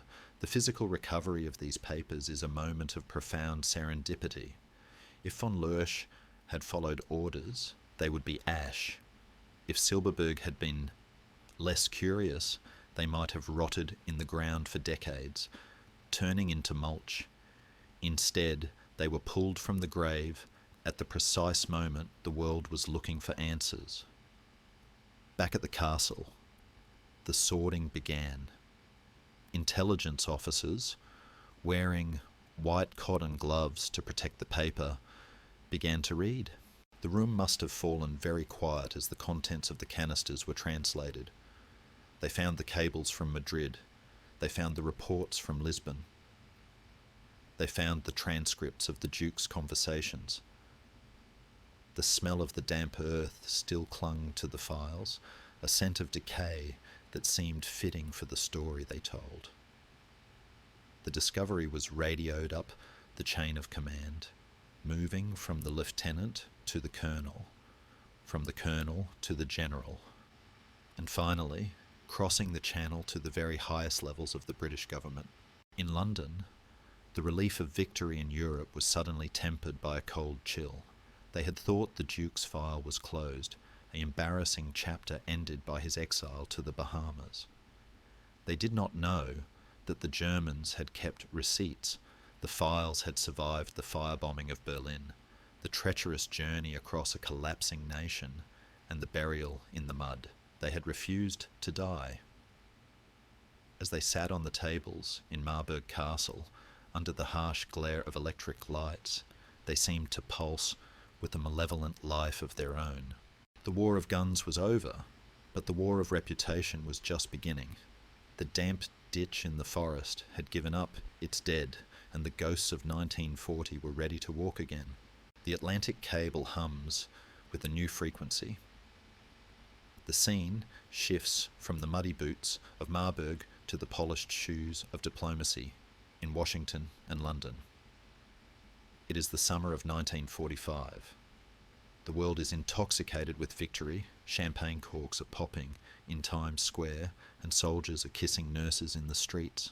But in the quiet, soundproofed offices of the State Department and the Foreign Office, the mood is not celebratory, it is dyspeptic. The Americans have opened the box found in the German forest, and they have realized, with a sinking sensation, that they are holding a grenade with the pin pulled out. The Marburg Files have ceased to be a physical stack of paper. They have become a hot potato of international relations.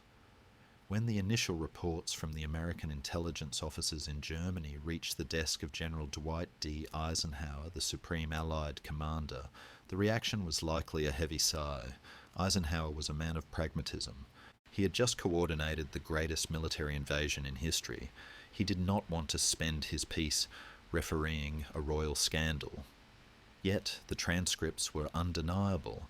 There, in black and white German type, were the records of the Duke of Windsor criticising the British war effort, discussing the fall of his own government, and listening to Nazi proposals for a restoration of his throne. To the Americans, these files were an unwanted gift.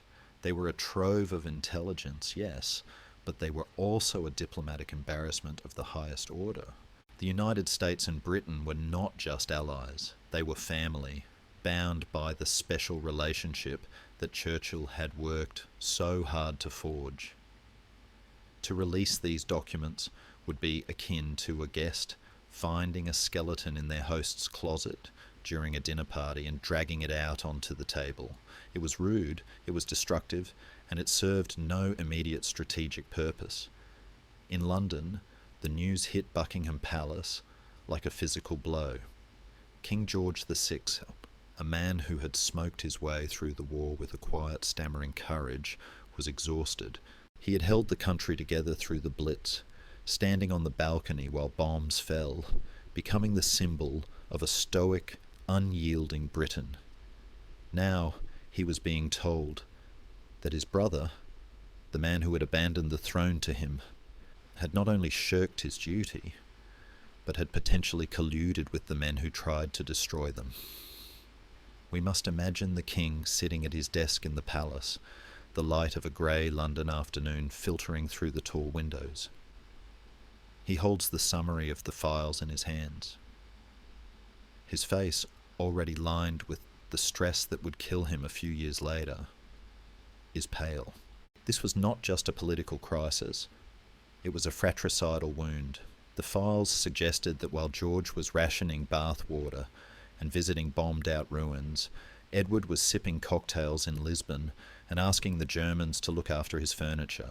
The betrayal was personal, deep, and agonising. The British government, now led by the newly elected Clement Attlee, but still guided by the shadow of Churchill, went into damage control mode. They understood immediately that the Marburg Files could not be treated like ordinary captured records. If the public read the transcript of the Duke allegedly saying that heavy bombing would make England ready for peace, the reaction would be volcanic. It could topple the monarchy. In 1945, the British people were tired, hungry, and proud. They had sacrificed everything for victory. To learn that their former king had bet against them would have been an unforgivable insult. Washington understood this. The American diplomats, led by men like Robert Murphy, looked at the files and saw a choice between transparency and stability. Transparency meant releasing the documents as part of the massive post-war effort to expose Nazi crimes. Stability meant protecting the British ally from internal chaos. The Cold War was already freezing the horizon. The West needed a strong, united Britain to stand against the Soviet Union. A scandal that gutted the British monarchy was, in the cold calculus of geopolitics, a strategic error. So, a delicate dance began. The files were not immediately burned. That would be too crude for democracies. But they were segregated. They were pulled from the general pile of captured German archives and placed in a special category: top secret, sensitive. The Americans essentially turned to the British and said, "We found these. We think you should see them. And we promise not to show them to anyone else for now." It was a moment of supreme awkwardness. The Americans held the evidence of the Duke's folly, giving them a subtle hold over their British counterparts. The British were in the humiliating position of having to ask the Americans to keep their family secrets. The Marburg Files had transformed from historical records into a currency of silence. The Duke himself, now back in France, after his Bahamian exile, was blissfully unaware that his past had been dug up from a ditch in Thuringia. He was busy writing his memoirs, trying to reshape his own narrative, painting himself as the misunderstood peacemaker. He did not know that in Washington and London, men were reading the raw data that contradicted every spin he was trying to put on his life. He was walking on thin ice, believing it to be solid ground.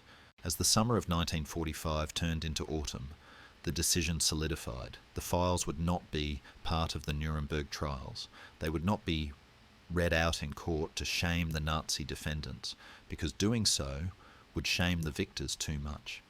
Ribbentrop, facing the hangman's noose, wanted to use the Duke's correspondence to prove that Germany had sought peace with Britain. The Allied prosecutors quietly ensured that line of defence was shut down. The unwanted gift was shoved to the back of the shelf, wrapped in layers of classification, hidden behind the curtain of national security. And Washington had decided to be a polite guest. They would not expose the skeleton. But the mere existence of the bones in the closet changed the atmosphere in the room. The Americans knew. The British knew that the Americans knew. And that shared secret became a silent bond, a heavy, paper-filled weight that sat between the two nations, proving that in the world of high diplomacy, the truth is often the first casualty of peace. This segment reveals that victory does not end moral danger, it simply changes its shape. The war was over, yet the Allies found themselves trapped by paper rather than bullets. The Marburg Files mattered not because they altered the outcome of the conflict, but because they threatened the story the victors needed to tell themselves. Britain had survived by unity, sacrifice, and moral clarity. These documents blurred that clarity at the worst possible moment. History offers gentle parallels. After the fall of the Roman Republic, Augustus quietly destroyed letters that implicated allies in Caesar's death. During the early Qing dynasty, inconvenient Ming collaborators were erased from official chronicles. In each case, peace demanded forgetting as much as remembering. Stability was chosen over truth, not out of weakness, but fear of fracture. Some historians argue that suppressing the files delayed an honest reckoning, allowing myths to harden for decades. Others contend that exposing them in 1945 could have destabilized a shattered Europe. Both views may be true. What endures is the uncomfortable lesson. Democracies, like empires, sometimes survive by silence. So the question lingers softly in the dark. When peace is fragile, is truth a responsibility or a risk too dangerous to take? The guns of Europe had cooled, but the ink on the Marburg Files was still dangerously wet. We now enter the phase of the story that happens not on the battlefield, but in the hushed, leather-lined libraries of power. It is late 1945, bleeding into 1946. The world is being rebuilt with concrete and steel, but the reputation of the British monarchy is being reinforced with something far more opaque: silence. This is the era of the gentleman's agreement, a term that sounds polite, evoking handshakes and port wine, but which in reality represents a ruthless conspiracy of suppression. It was a moment when the victors of the war decided that truth was a luxury the public could not afford. The architecture of this silence was designed by men who understood the fragility of institutions. At the centre was King George VI. We must picture him at Buckingham Palace, a man physically depleted by the war, his eyes shadowed with a profound anxiety. He had spent 6 years worrying about German bombs falling on his castle. Now he worried about German paper destroying his family. The king knew that the monarchy existed on a foundation of myth, the myth of duty, of unity, of an unbreakable bond between sovereign and subject. The Marburg Files, with their sordid details of his brother's vacillation, threatened to crack that foundation. He did not see the files as historical documents. He saw them as poison. The king turned to his most trusted protector, Winston Churchill. Although Churchill had been voted out of office in the summer of 1945, a shock defeat that surely required a very large cigar to process, he remained the titan of British influence. Churchill had a complicated loyalty to the Duke of Windsor, but his loyalty to the Crown was absolute. When he learned of the files, his reaction was visceral. He viewed the German records not as facts, but as tendentious and unreliable propaganda, the twisted fantasies of Nazi bureaucrats. He argued, with the rhetorical thunder he was famous for, that releasing them would be an act of self-sabotage. Why, he asked, should the Allies distribute the enemy's lies for them, years after the enemy was defeated? So, the campaign to bury the truth began. It was not conducted with shredders or fires, but with letters written on thick cream-coloured stationery. signed with flourishes, and delivered by hand. Churchill wrote to President Truman. He wrote to General Eisenhower. The message was clear: these papers must not be published. He appealed to the special relationship, to the honour of the alliance, and to the personal favour of old friends. He was asking for a favour that only a gentleman could grant, the favour of looking the other way. In Washington, the request was met with a mixture of sympathy and pragmatism. Eisenhower, who had seen the files, agreed that they were likely exaggerated by the Germans, but more importantly, he understood the political reality. The United States needed Britain as a bulwark against the rising Soviet threat. Humiliating the royal family would weaken Britain, and a weak Britain was bad for America. The order went down the chain of command. The Windsor files were to be weeded out. This is where the story becomes a study in bureaucratic shadowboxing. The Allies had committed to publishing the captured German Foreign Office archives. It was a massive project, intended to educate the world about the origins of the war. A team of distinguished historians, British, American, and French, was assembled to edit and curate these volumes. They were scholars, men of integrity, who believed in the sanctity of the primary source. They were the historians at the gate, and they were about to be told that the gate was locked. The gentleman's agreement required the government to pressure these historians without appearing to censor them. It was a delicate, awkward dance. High-ranking officials invited the editors to lunch at private clubs. Over Dover sole and claret, they would gently suggest that certain files were perhaps not relevant, or that their release might cause unnecessary pain to living persons. They appealed to the historian's sense of patriotism. Is it really necessary, they implied, to drag the poor king through the mud for the sake of a few footnotes? Most of the historians bristled. They smelled a rat. They argued that omitting the Windsor files would compromise the integrity of the entire project. If they hid this, what else were they hiding? The debate raged behind closed doors for months. The governments of Britain and America found themselves in the strange position of bullying their own scholars to protect the reputation of a man, the Duke, whom they privately despised. It was the ultimate irony. They were saving the Duke's face to save the King's peace of mind. Ultimately, power won out over scholarship. A compromise was struck, or rather imposed. The main series of documents on German foreign policy would continue, but the volume containing the papers from 1940, the volume that held the Marburg secrets, would be delayed indefinitely. The files were removed from the processing queue. They were placed in a separate, secure vault. The gentleman's agreement had succeeded. The lid was placed back on the Pandora's box, and the key was turned. We catch a glimpse of the emotional cost of this suppression in the royal archives at Windsor Castle. King George VI, having secured the agreement, could finally breathe. But the relief was tempered by a lingering fear. He knew that the files still existed. They were not destroyed, merely detained.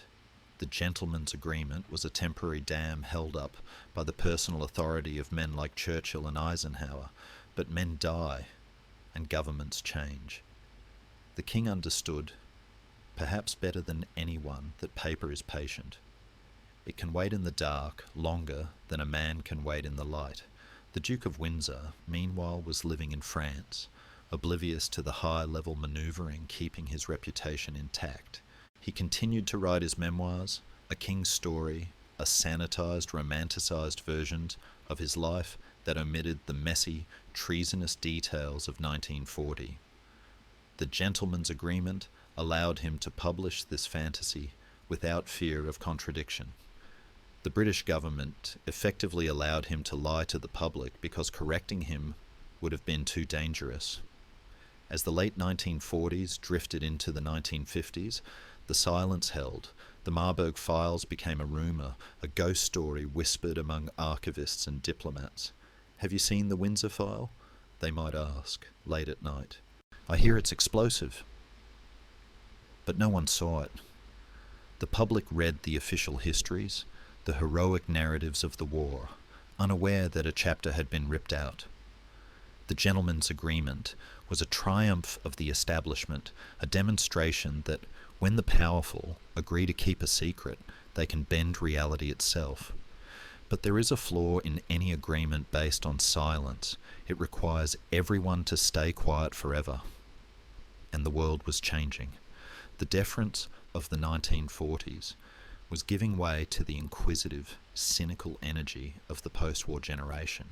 The historians who had been silenced were growing restless. The press was becoming hungrier. The gentlemen were getting old, and the agreement was beginning to fray at the edges.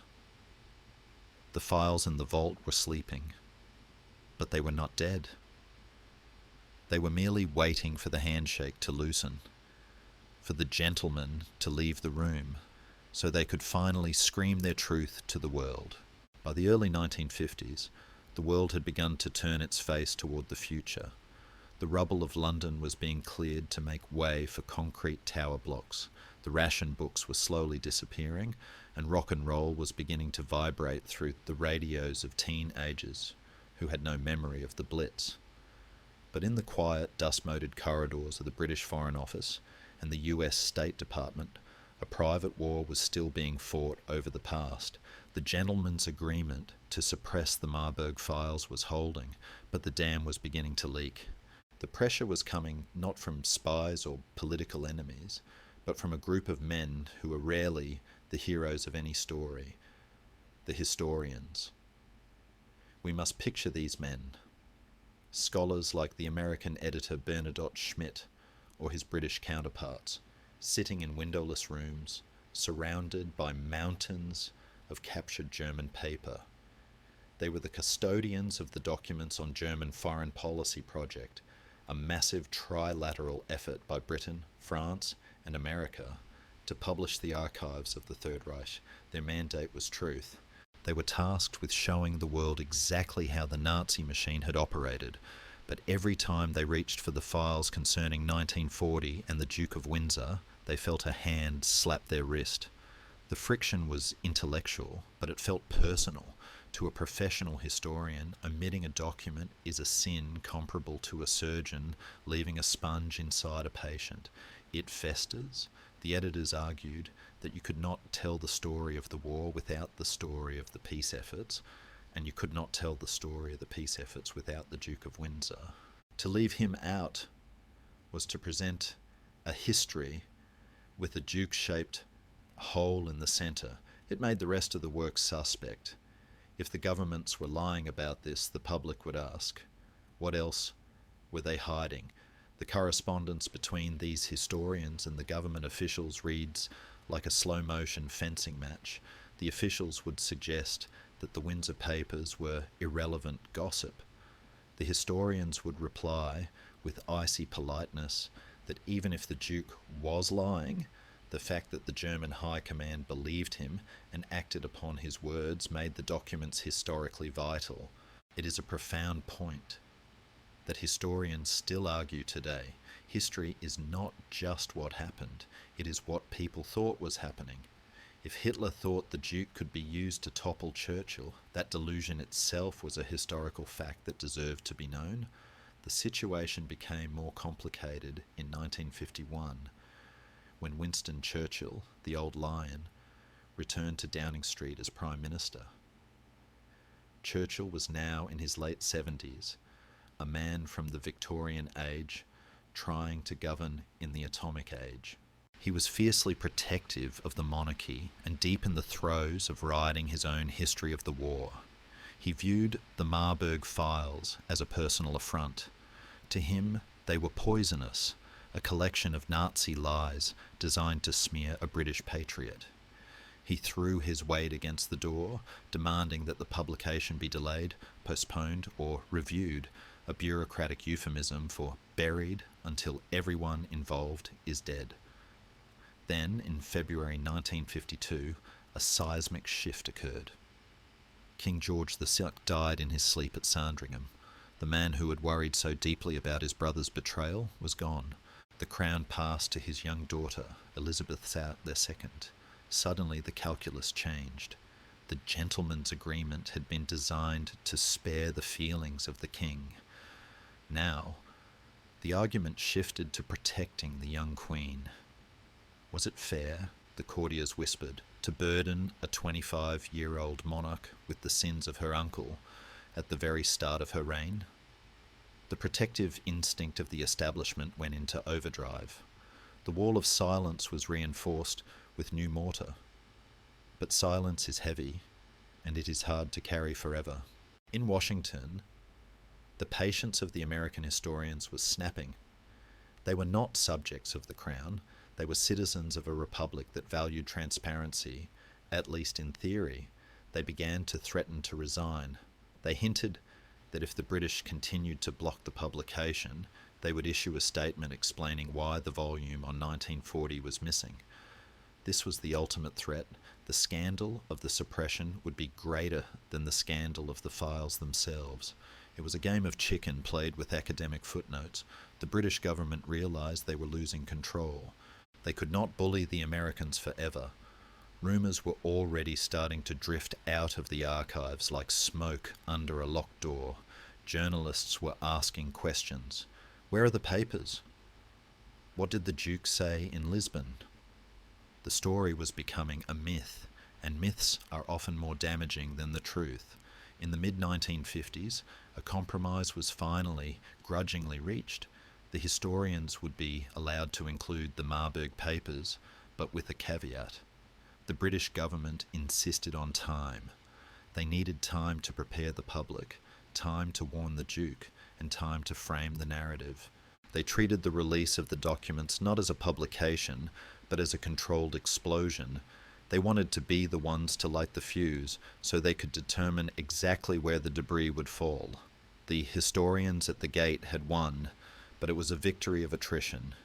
They had forced the door open, not with force, but with the stubborn, unyielding weight of their integrity. They proved that in the long run, the truth is like water. It will find a crack, it will seep through the stone, and eventually it will bring the wall down. As the publication date approached, the atmosphere in Whitehall was grim. Civil servants were drafting guidance for the press, preparing explanations that would soften the blow. They were getting ready to tell the world that the Duke was stressed, ill-advised, or exhausted, anything to avoid the word traitor. The files were being pulled from the vault, dusted off, and set into type. The secrets of the Thuringian forest were about to become public property. For the historians, there was a quiet satisfaction. They had protected the record. They had ensured that future generations would see the full, messy, uncomfortable reality of 1940, not just the sanitized version. They had stood up to prime ministers and kings, armed only with their index cards and their insistence on accuracy.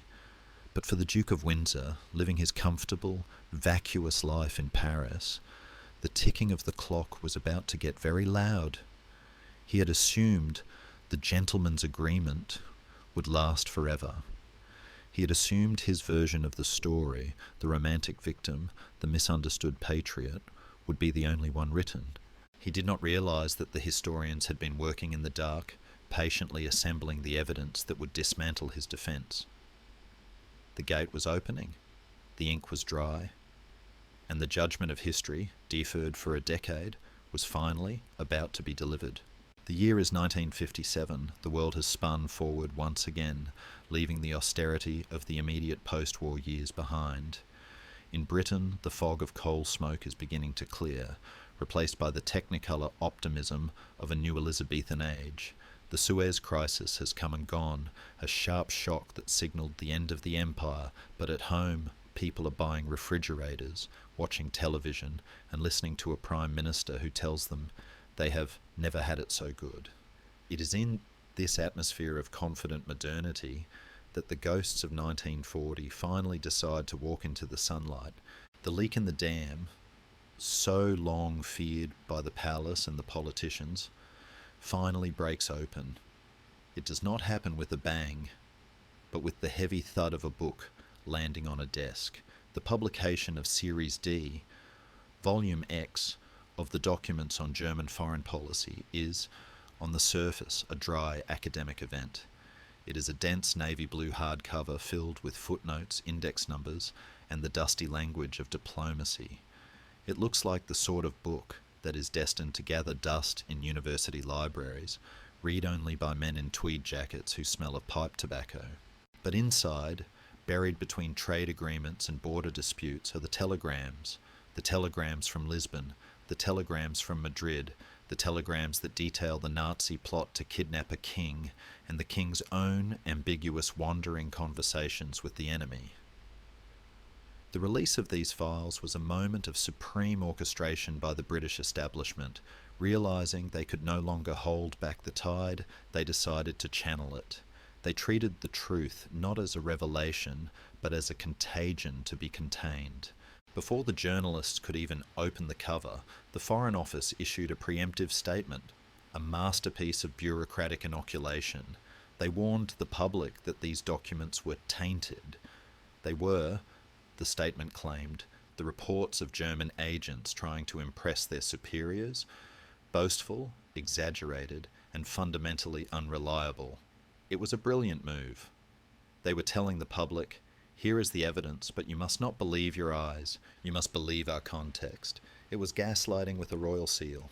When the headlines hit, they were sensational, yet strangely muted by this official spin. German plot to kidnap Duke revealed, ran the banners.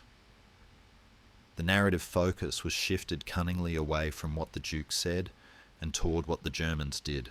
The story became about a naive British prince being hunted by nasty Nazis rather than a disaffected royal contemplating treason.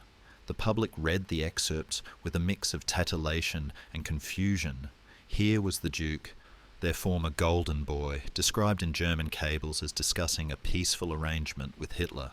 Here he was, allegedly saying that the heavy bombing of England might be the only way to bring about peace. The words were black and white, stark and damning. But the guidance worked. The British people, still loyal to the institution of the monarchy and fond of the Queen, chose to give the Duke the benefit of the doubt. They saw him as a fool, perhaps, but not a villain. In Paris, the reaction was less measured. The Duke of Windsor was furious. He was 63 years old now, his hair thinning, his face etched with the deep lines of a man who has spent 2 decades trying to look busy. He issued a statement immediately, calling the documents complete fabrications.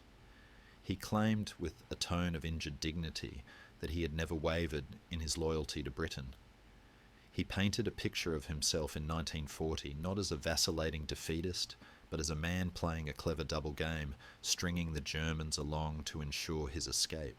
Historians still argue whether the Duke actually believed this revisionist history, or if he had repeated the lie to himself for so long that it had calcified into his own personal truth. It is the special prerogative of the powerful to rewrite their own memories until the rough edges are smoothed away. The tragedy of the 1957 release was that it stripped away the last remnants of the Duke's mystery. Before the files, his exile had a tragic, romantic quality, the king who gave up everything for love. After the files, the romance was stained with the grime of politics. He looked smaller. The telegrams revealed a man who was worried about his house, his money, and his status, while his countrymen were dying. The banality of his concerns was almost more damaging than the treasonous implications. It is hard to worship a tragic hero when you read a transcript of him complaining about the lack of respect from a Spanish diplomat while the world burns. Yet the monarchy did not fall. The leak in the dam did not drown the valley. It merely muddied the waters. The Queen remained popular. The institution remained solid. The Duke, however, was cast further adrift. The publication of the files severed the lingering emotional tie he had with the British public. He became, in the eyes of many, A problem that had been solved. A bullet that the nation had dodged. The silence that had protected him was gone, replaced by a polite, embarrassed noise, the sound of a nation clearing its throat and looking away. For the historians who had fought for the release, there was a sense of vindication, but also a realization of the limits of paper. The documents were out, yes, the facts were public, but the myth of the abdication was so strong, so deeply embedded in the cultural DNA, that even the hard evidence of the Marburg Files could not fully dislodge it. People preferred the love story to the spy story. They preferred the fairy tale to the dossier. The files sat on the shelves, radioactive and glowing with truth, but the public largely chose to walk past them, preferring the comfortable twilight of the official version. The Duke retreated back into his life of cafe society and pug dogs. He continued to travel, to attend parties, to be the best-dressed man in the room, but the release of the files had placed a permanent asterisk next to his name. He knew that the archivists had won. He knew that in libraries across the world his reputation was now filed under suspect. The leak in the dam had been plugged, but the water damage was permanent. The foundation of his legacy was rot, and no amount of memoir writing or denial could dry it out. As 1957 faded into history, the Marburg Files ceased to be news and became history. They were cited in footnotes, debated in seminars, and used as kindling for 100 conspiracy theories. But for the man at the centre of the storm, the release was a final, quiet defeat. He had tried to bury 1940. He had tried to outrun his own words, but the past is a persistent hunter. It had tracked him down, not with a gun, but with a book, and as he sat in his garden in the Bois de Boulogne, listening to the wind in the trees, he must have wondered if the rustling leaves sounded like turning pages, the sound of his secrets being read by strangers, over and over again, in the unforgiving light of the future. The camera moves slowly now, leaving behind the stark black and white newsreels of the 1950s and entering the saturated, slightly faded Kodachrome of the late 1960s and early 1970s. We find ourselves in Paris, at 4 Route du Champ d'Entraînement in the Bois de Boulogne. This is the Villa Windsor, a mansion that feels less like a home and more like a museum, curating a life that never quite happened. The gates are high, the gravel is raked to perfection, and the silence is guarded by a small yapping army of pugs. Here, inside this gilded cage, the Duke of Windsor is entering the winter of his life. He is a man made of smoke and nostalgia, shrinking inside suits that are still tailored by the best hands in London, but which now hang a little looser on his frame. The Duke in winter is a figure of profound, quiet tragedy. The fury of the abdication, the adrenaline of the war, and the panic of the Marburg Files have all drained away, leaving behind a residue of routine. His days are structured with the rigidity of the court life he fled. He plays golf with a desperate seriousness. He gardens, tending to his roses with a focus that suggests he is trying to impose order on nature since he failed to impose it on history. He arranges the seating plans for dinner parties where the guests are a mix of loyal sycophants, curious socialites, and ghosts. It is said that in these later years, the Duke became a man obsessed with the details of royalty, even as he lived in exile from it. He would fret over the placement of medals on a uniform he rarely wore. He would correct guests on the proper way to address the Duchess. It was a phantom limb syndrome of the soul. The crown was gone, but he could still feel the weight of it pressing on his brow. The Marburg Files were never spoken of in the Villa Windsor. The topic was as forbidden as bad manners, but they hung in the air like the smell of the Duke's constant cigarette smoke. He knew what the world thought of him. He knew that the papers found in the German ditch had marked him as a man of questionable loyalty. But he armoured himself in denial. He told himself, and anyone who would listen, that he had been a modernizer, a man ahead of his time, punished by a rigid establishment that couldn't handle his brilliance. Historians often debate the Duke's mental state in this final decade. Was his rewriting of history a cynical lie, or had he genuinely convinced himself of his own innocence? There is a strong argument for the latter. The human mind is a self-protecting engine.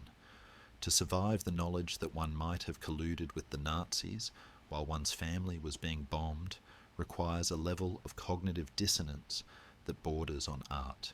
He didn't just hide the truth from the world, he hid it from the face in the mirror. As the 1970s dawned, the shadow that had been following him, not the shadow of the past, but the shadow of mortality, began to lengthen. The years of chain smoking, a habit picked up in the trenches of the First World War and perfected in the salons of the Jazz Age, finally presented their bill. Throat cancer, the voice that had once captivated the empire on the radio, the voice that had whispered to Hitler and complained to Churchill, was reduced to a raspy whisper. He grew frail. The Golden Prince was turning into parchment. The climax of this winter season came in May 1972. It is a scene of almost unbearable poignancy. Queen Elizabeth II, his niece, the woman wearing the crown he threw away, came to Paris for a state visit. She arranged to see her uncle. It was a meeting of the two monarchs, the one who served and the one who left. The Duke insisted on getting out of bed. He was dying, hooked up to drips, his body ravaged. But his vanity and his sense of protocol were indestructible. He had his nurse hide the tubes, he put on a silk dressing gown, he sat in his chair, upright, waiting. When the Queen entered the room, he attempted to stand to bow to her. It was a physical impossibility, a torture for his failing body. But the intent was there, a final, desperate salute to the institution he had nearly destroyed. The Queen, seeing his struggle, gently stopped him. They spoke for only a short time. The conversation was private, lost to history, but one can imagine the weight of the silence between the words. Did she forgive him? Did he ask for it? Or did they simply talk about the weather and the dogs, two English people using the banal to cover the profound? The Marburg Files were surely in the room with them, the invisible elephant in the corner. The Queen had read them. She knew what her uncle had done in 1940. She knew the threats, the plots, the betrayal. And yet, here was family. The complexity of the moment, the clash between the political reality of the traitor and the personal reality of the dying uncle, is the emotional core of the entire saga. After the Queen left, the Duke seemed to let go. The energy required to maintain the facade was gone. 10 days later, on May 28th, 1972, he died. He was 77 years old. The man who had been His Majesty King Edward VIII took his final breath in a foreign country, surrounded by French nurses and American pug dogs, far from the white cliffs of Dover. His body was flown back to England. It was the return he had always wanted, but it came in a coffin. He lay in state at St. George's Chapel in Windsor, the very place where he had been christened, the place where his ancestors slept. The public filed past, thousands of them. The anger of 1936 and the scandal of 1957 seemed to have softened into a mild curiosity. They were saying goodbye, not to a villain, but to a memory of their own youth, to a time when the world seemed more glamorous, if more dangerous. The Duchess, Wallis, came to the funeral. She stayed at Buckingham Palace, a guest of the Queen, finally crossing the threshold she had been barred from for 35 years. But it was a hollow victory. She was confused, sedated, and heartbroken. Without David, she was just a small elderly woman in a black veil, lost in the stone corridors of history. As the Duke was lowered into the ground at the Royal Burial Ground at Frogmore, under the shade of a plane tree, the story seemed to have ended. The Golden Prince was Earth again. But stories of this magnitude do not end with funerals. The man was dead, but the paper was still alive. The Marburg Files were sitting in the archives, waiting for new generations of historians to open them, to analyse them, to argue over them. The Duke's death removed the final restraint of personal pain. Now, the gloves could truly come off. The Duke in winter had been a study in freezing time, in holding back the inevitable. But the thaw always comes. As the mourners dispersed and the television cameras were packed away, the silence of the archives remained, heavy and pregnant. The Duke had escaped the judgment of a court-martial, but he could not escape the judgment of the long view. He left behind a legacy that was part fairy tale, part cautionary tale, and wholly unresolved. He was the king who wouldn't be king, the brother who broke the chain, the man who tried to bury his secrets in a German forest, only to have them grow like weeds over his grave. This final season suggests that exile does not end a story, it slowly edits it.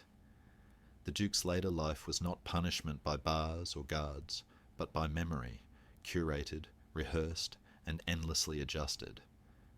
Like aging Roman senators sent to elegant villas after losing favour, he lived comfortably, yet powerless, surrounded by symbols that no longer answered to him.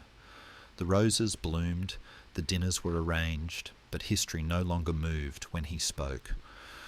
What matters here is the meeting in 1972. It shows how institutions outlive individuals by absorbing their contradictions. The Crown could acknowledge the man without absolving the record. That quiet visit was not forgiveness or condemnation, it was containment. The monarchy endured by remaining calm, procedural, and human. Qualities Edward himself had struggled to balance. Some historians argue the Duke was a tragic romantic, undone by love. Others see a man who never accepted limits. Both readings can coexist. History rarely grants clean verdicts at the bedside of the dying, and so a question lingers softly as the lights dim. When power is gone and memory is all that remains, do we judge a life by its intentions or by the consequences that outlived it? We move now from the open grave at Frogmore, where the earth has settled over the Duke, to a place where the earth is never allowed to intrude, the round tower of Windsor Castle. If you stand at the foot of this ancient keep, looking up at the grey stone that has defied gravity and armies for nearly 1,000 years, you are looking at the physical embodiment of the British monarchy's memory. High up in this tower, accessible only by a winding staircase that seems to tighten the air as you ascend, sit the Royal Archives. It is a place of profound silence, broken only by the hum of climate control systems and the rustle of white cotton gloves on paper. This is the engine room of the architecture of silence. When the Duke of Windsor died in 1972, the story did not end. It merely changed jurisdiction. The Marburg Files, those captured German records, were already public, sitting in libraries for anyone to read. But there was another cache of secrets, one that had been gathering dust in the Villa Windsor in Paris. These were the private letters, the diaries, and the personal notes of the Duke and Duchess. While the Duke was alive, they were his property. The moment he died, they became a strategic concern for the Crown. There is a scene that plays out in the margins of history books, often described with the hushed tones of a spy novel. Shortly after the funeral, while the Duchess was retreating into the fog of dementia, royal emissaries arrived at the house in the Bois de Boulogne. They were not there to steal, they were there to secure. The legalities were complex. The Duke had left his papers to the main branch of the royal family, but the execution was swift. Thousands of documents were packed into boxes, loaded into trucks, and driven to the coast, crossing the channel to be deposited in the sanctuary of the Round Tower. This operation illustrates the central philosophy of the architecture of silence.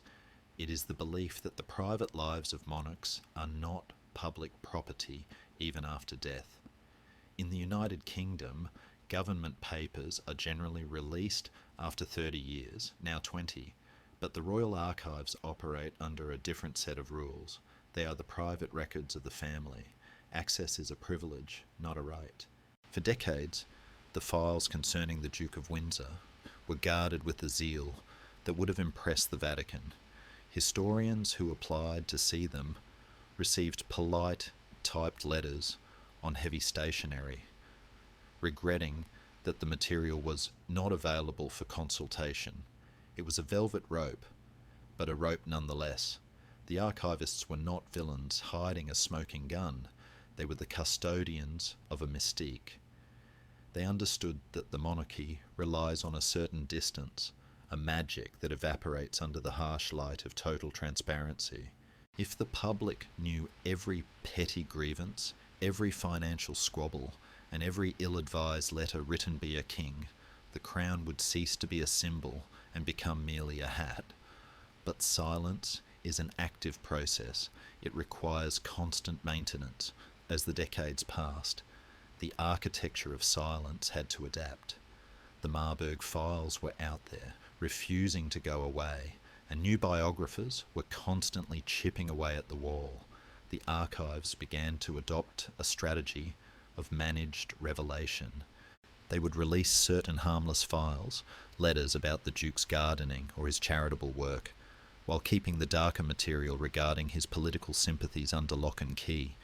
It was a curatorial sleight of hand. Show the audience the stage, but keep the backstage lights off. One scholar, writing in the 1980s, described the experience of working in the Round Tower. He spoke of the impeccable politeness of the staff, who would bring him tea in china cups, and then gently inform him that the box he specifically requested had been misplaced, or was undergoing conservation. It is a uniquely British form of censorship, one that is conducted with a smile and a biscuit. There is a soft humour in this, the idea that the most explosive secrets of the 20th century are protected not by armed guards, but by a librarian who is terribly sorry, but simply cannot find the key. However, the architecture of silence is not just about hiding, it is about waiting. The philosophy of the Royal Archives is geologically slow. They operate on the timeline of dynasties, not news cycles. The logic is that truth loses its toxicity over time.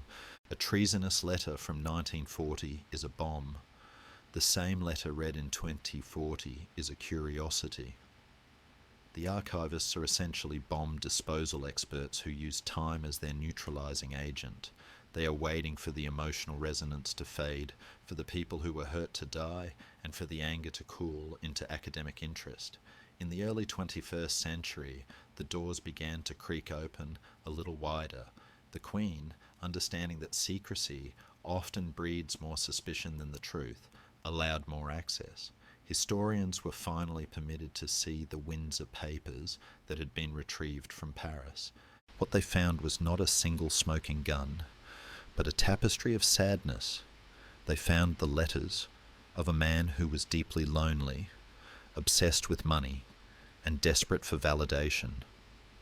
The monster of the Marburg Files was revealed to be something far more banal, a narcissist with too much time on his hands. Yet the architecture remains. There are still files in the Round Tower that are closed. There are still boxes marked closed for 100 years. Historians still argue about what is in them. Are there records of the Duke's financial dealings with the Nazi regime? Are there letters from the German relatives that have never been seen? The silence invites speculation. It is the nature of a locked door to make people wonder what is behind it, even if the room is empty. The architecture of silence teaches us a profound lesson about history. We tend to think of the past as a fixed object, a landscape we can map with certainty. But the story of the Marburg Files and the Royal Archives shows us that history is a curated garden. Some weeds are pulled, some paths are blocked, some views are obscured by hedges planted long ago. The story we are told is the story that survived the editing process. as we stand in the imaginary shadow of the round tower, listening to the wind whistle through the arrow slits, we realise that the full truth of the Duke of Windsor will likely never be known. It has been shredded, lost, buried in a German forest, or locked in a tower, and perhaps, the archivists would argue, that is for the best. A nation needs its myths, a monarchy needs its mystery. To know everything is to lose the ability to dream, and the architecture of silence is, in the end, a structure built to protect the dream of the crown from the messy, disappointing reality of the human being who wore it. The silence of the tower is not empty.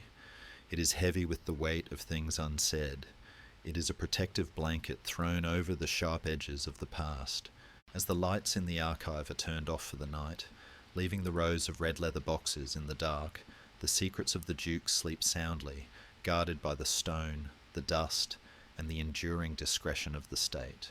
We have walked a long road together, from the damp pine-scented earth of the Thuringian forest to the sun-blinded terraces of Portugal, and finally to the silent stone-walled sanctity of the Royal Archives. Now, the journey brings us to a quiet room where the dust motes dance in the last slanting rays of the afternoon sun. The story of the Marburg Files does not end with a gavel banging in a courtroom or a final dramatic confession. It ends here, in the stillness of reflection. The paper trail, which once stretched across a continent like a fuse waiting to be lit, has finally run its course. It stops at the edge of the present, leaving us standing on the cliff edge of history, looking back at a landscape that is slowly being swallowed by the mist of time. The files themselves, those typed pages that terrified a king and worried a prime minister, are now just artifacts. They sit in acid-free boxes, climate-controlled and catalogued, stripped of their power to hurt. They're like old artillery shells found in a farmer's field, heavy, cold and rusted, a reminder of a battle that no one remembers fighting. But while the paper remains, the truth, the living, breathing, chaotic truth of what was actually in the Duke of Windsor's heart, has evaporated. This is the final, frustrating lesson of the Marburg Files. Ink can preserve words, but it cannot preserve intent. We can read the transcripts of the conversation at the Berghof, but we cannot hear the tone of voice. We can read the cables from Lisbon, but we cannot see the fear in the Duke's eyes or the manipulative smile of the German agent. We are left with the skeleton of the story, but the ghost has long since fled. Historians still argue, and likely always will, about the ultimate meaning of these documents. It is the scholarly equivalent of a parlour game that never ends. One camp looks at the files and sees a traitor king, a man who actively colluded with the enemy to regain his crown, a man whose vanity blinded him to the evil he was courting. The other camp sees a naive pacifist, a man who was out of his depth, terrified of war, and foolishly believing he could talk the world back to sanity. The debate circles round and round, fueled by the ambiguity of the files themselves. Perhaps the Duke was both. Human beings are rarely consistent characters in a novel, and they often hold contradictory beliefs before breakfast. The files are a mirror. They tend to show us exactly what we want to see. If you are looking for a villain, the Marburg papers provide the costume. If you are looking for a victim, they provide the tragedy. The story fades as the protagonists leave the stage one by one. The soldiers who dug up the files are gone. The diplomats who whispered in the corridors of power are gone. The spies who threw stones at the villa windows have vanished into the shadows they came from. Even the pugs, those loyal, wheezing witnesses to the Duke's exile, have long since gone to that great velvet cushion in the sky, taking with them the only unvarnished memories of the Windsor's private world. What remains is the architecture of the myth, The abdication is no longer a political crisis. It is a romance, a fairy tale of the king who gave up everything for love. The Marburg Files are the dark footnote to this fairy tale, the grimmest of Grimm Brothers additions, reminding us that every romance has a price, and sometimes that price is paid in honour. There is a profound melancholy in realising that we can never truly know the answer. The paper trail ends, not because we run out of pages, but because we run out of the ability to ask the author what he meant. The Duke took his secrets to the grave, and the earth at Frogmore is silent. We are left with the uncomfortable realisation that history is not a solid object. It is a negotiation between the past and the present, a story we tell ourselves to make sense of the chaos. The Marburg Files were meant to be the definitive proof, the smoking gun. Instead, they became a Rorschach test for the 20th century. As we close the cover on this file, the sensory world of 1940 begins to dissolve. The smell of Turkish tobacco smoke in the Lisbon casino fades. The sound of the Luftwaffe bombers droning over the channel grows faint. The heat of the Bahamian sun cools into the twilight of memory. We are left only with the feeling of the story, the texture of the anxiety, the weight of the silence, the cold touch of the damp earth where the secrets were buried. It is a story about the fragility of reputation. It teaches us that a lifetime of duty can be threatened by a single conversation, that a legacy built on stone can be undermined by paper. But there is also a reassurance here. The monarchy survived, the nation survived. The truth, however messy and uncomfortable, did not destroy the world. The gentleman's agreement eventually broke, the dam leaked, and the secrets spilled out, but the sky did not fall. We learned that our heroes can be flawed and our kings can be weak, and we kept going. The Marburg Files remind us that institutions are resilient, often more resilient than the people who inhabit them.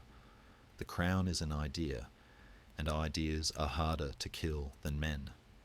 So, the file is placed back in the box, the lid is closed, the ribbon is tied. The archivist turns off the light and the room plunges into darkness. The story of the Marburg Files belongs to the ages now. It waits there in the dark for the next curious soul to untie the knot and peer inside. But for us, the investigation is over. We have dug up the canister, we have read the telegrams, and we have walked the path from the castle to the grave. We have seen the Duke in his golden youth and his winter years.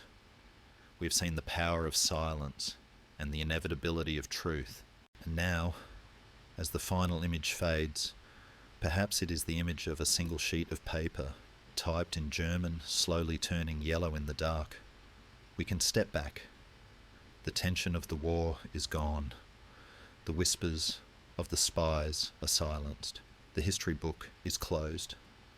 We are back in the safety of the present, where the only thing that matters is the peace of this moment.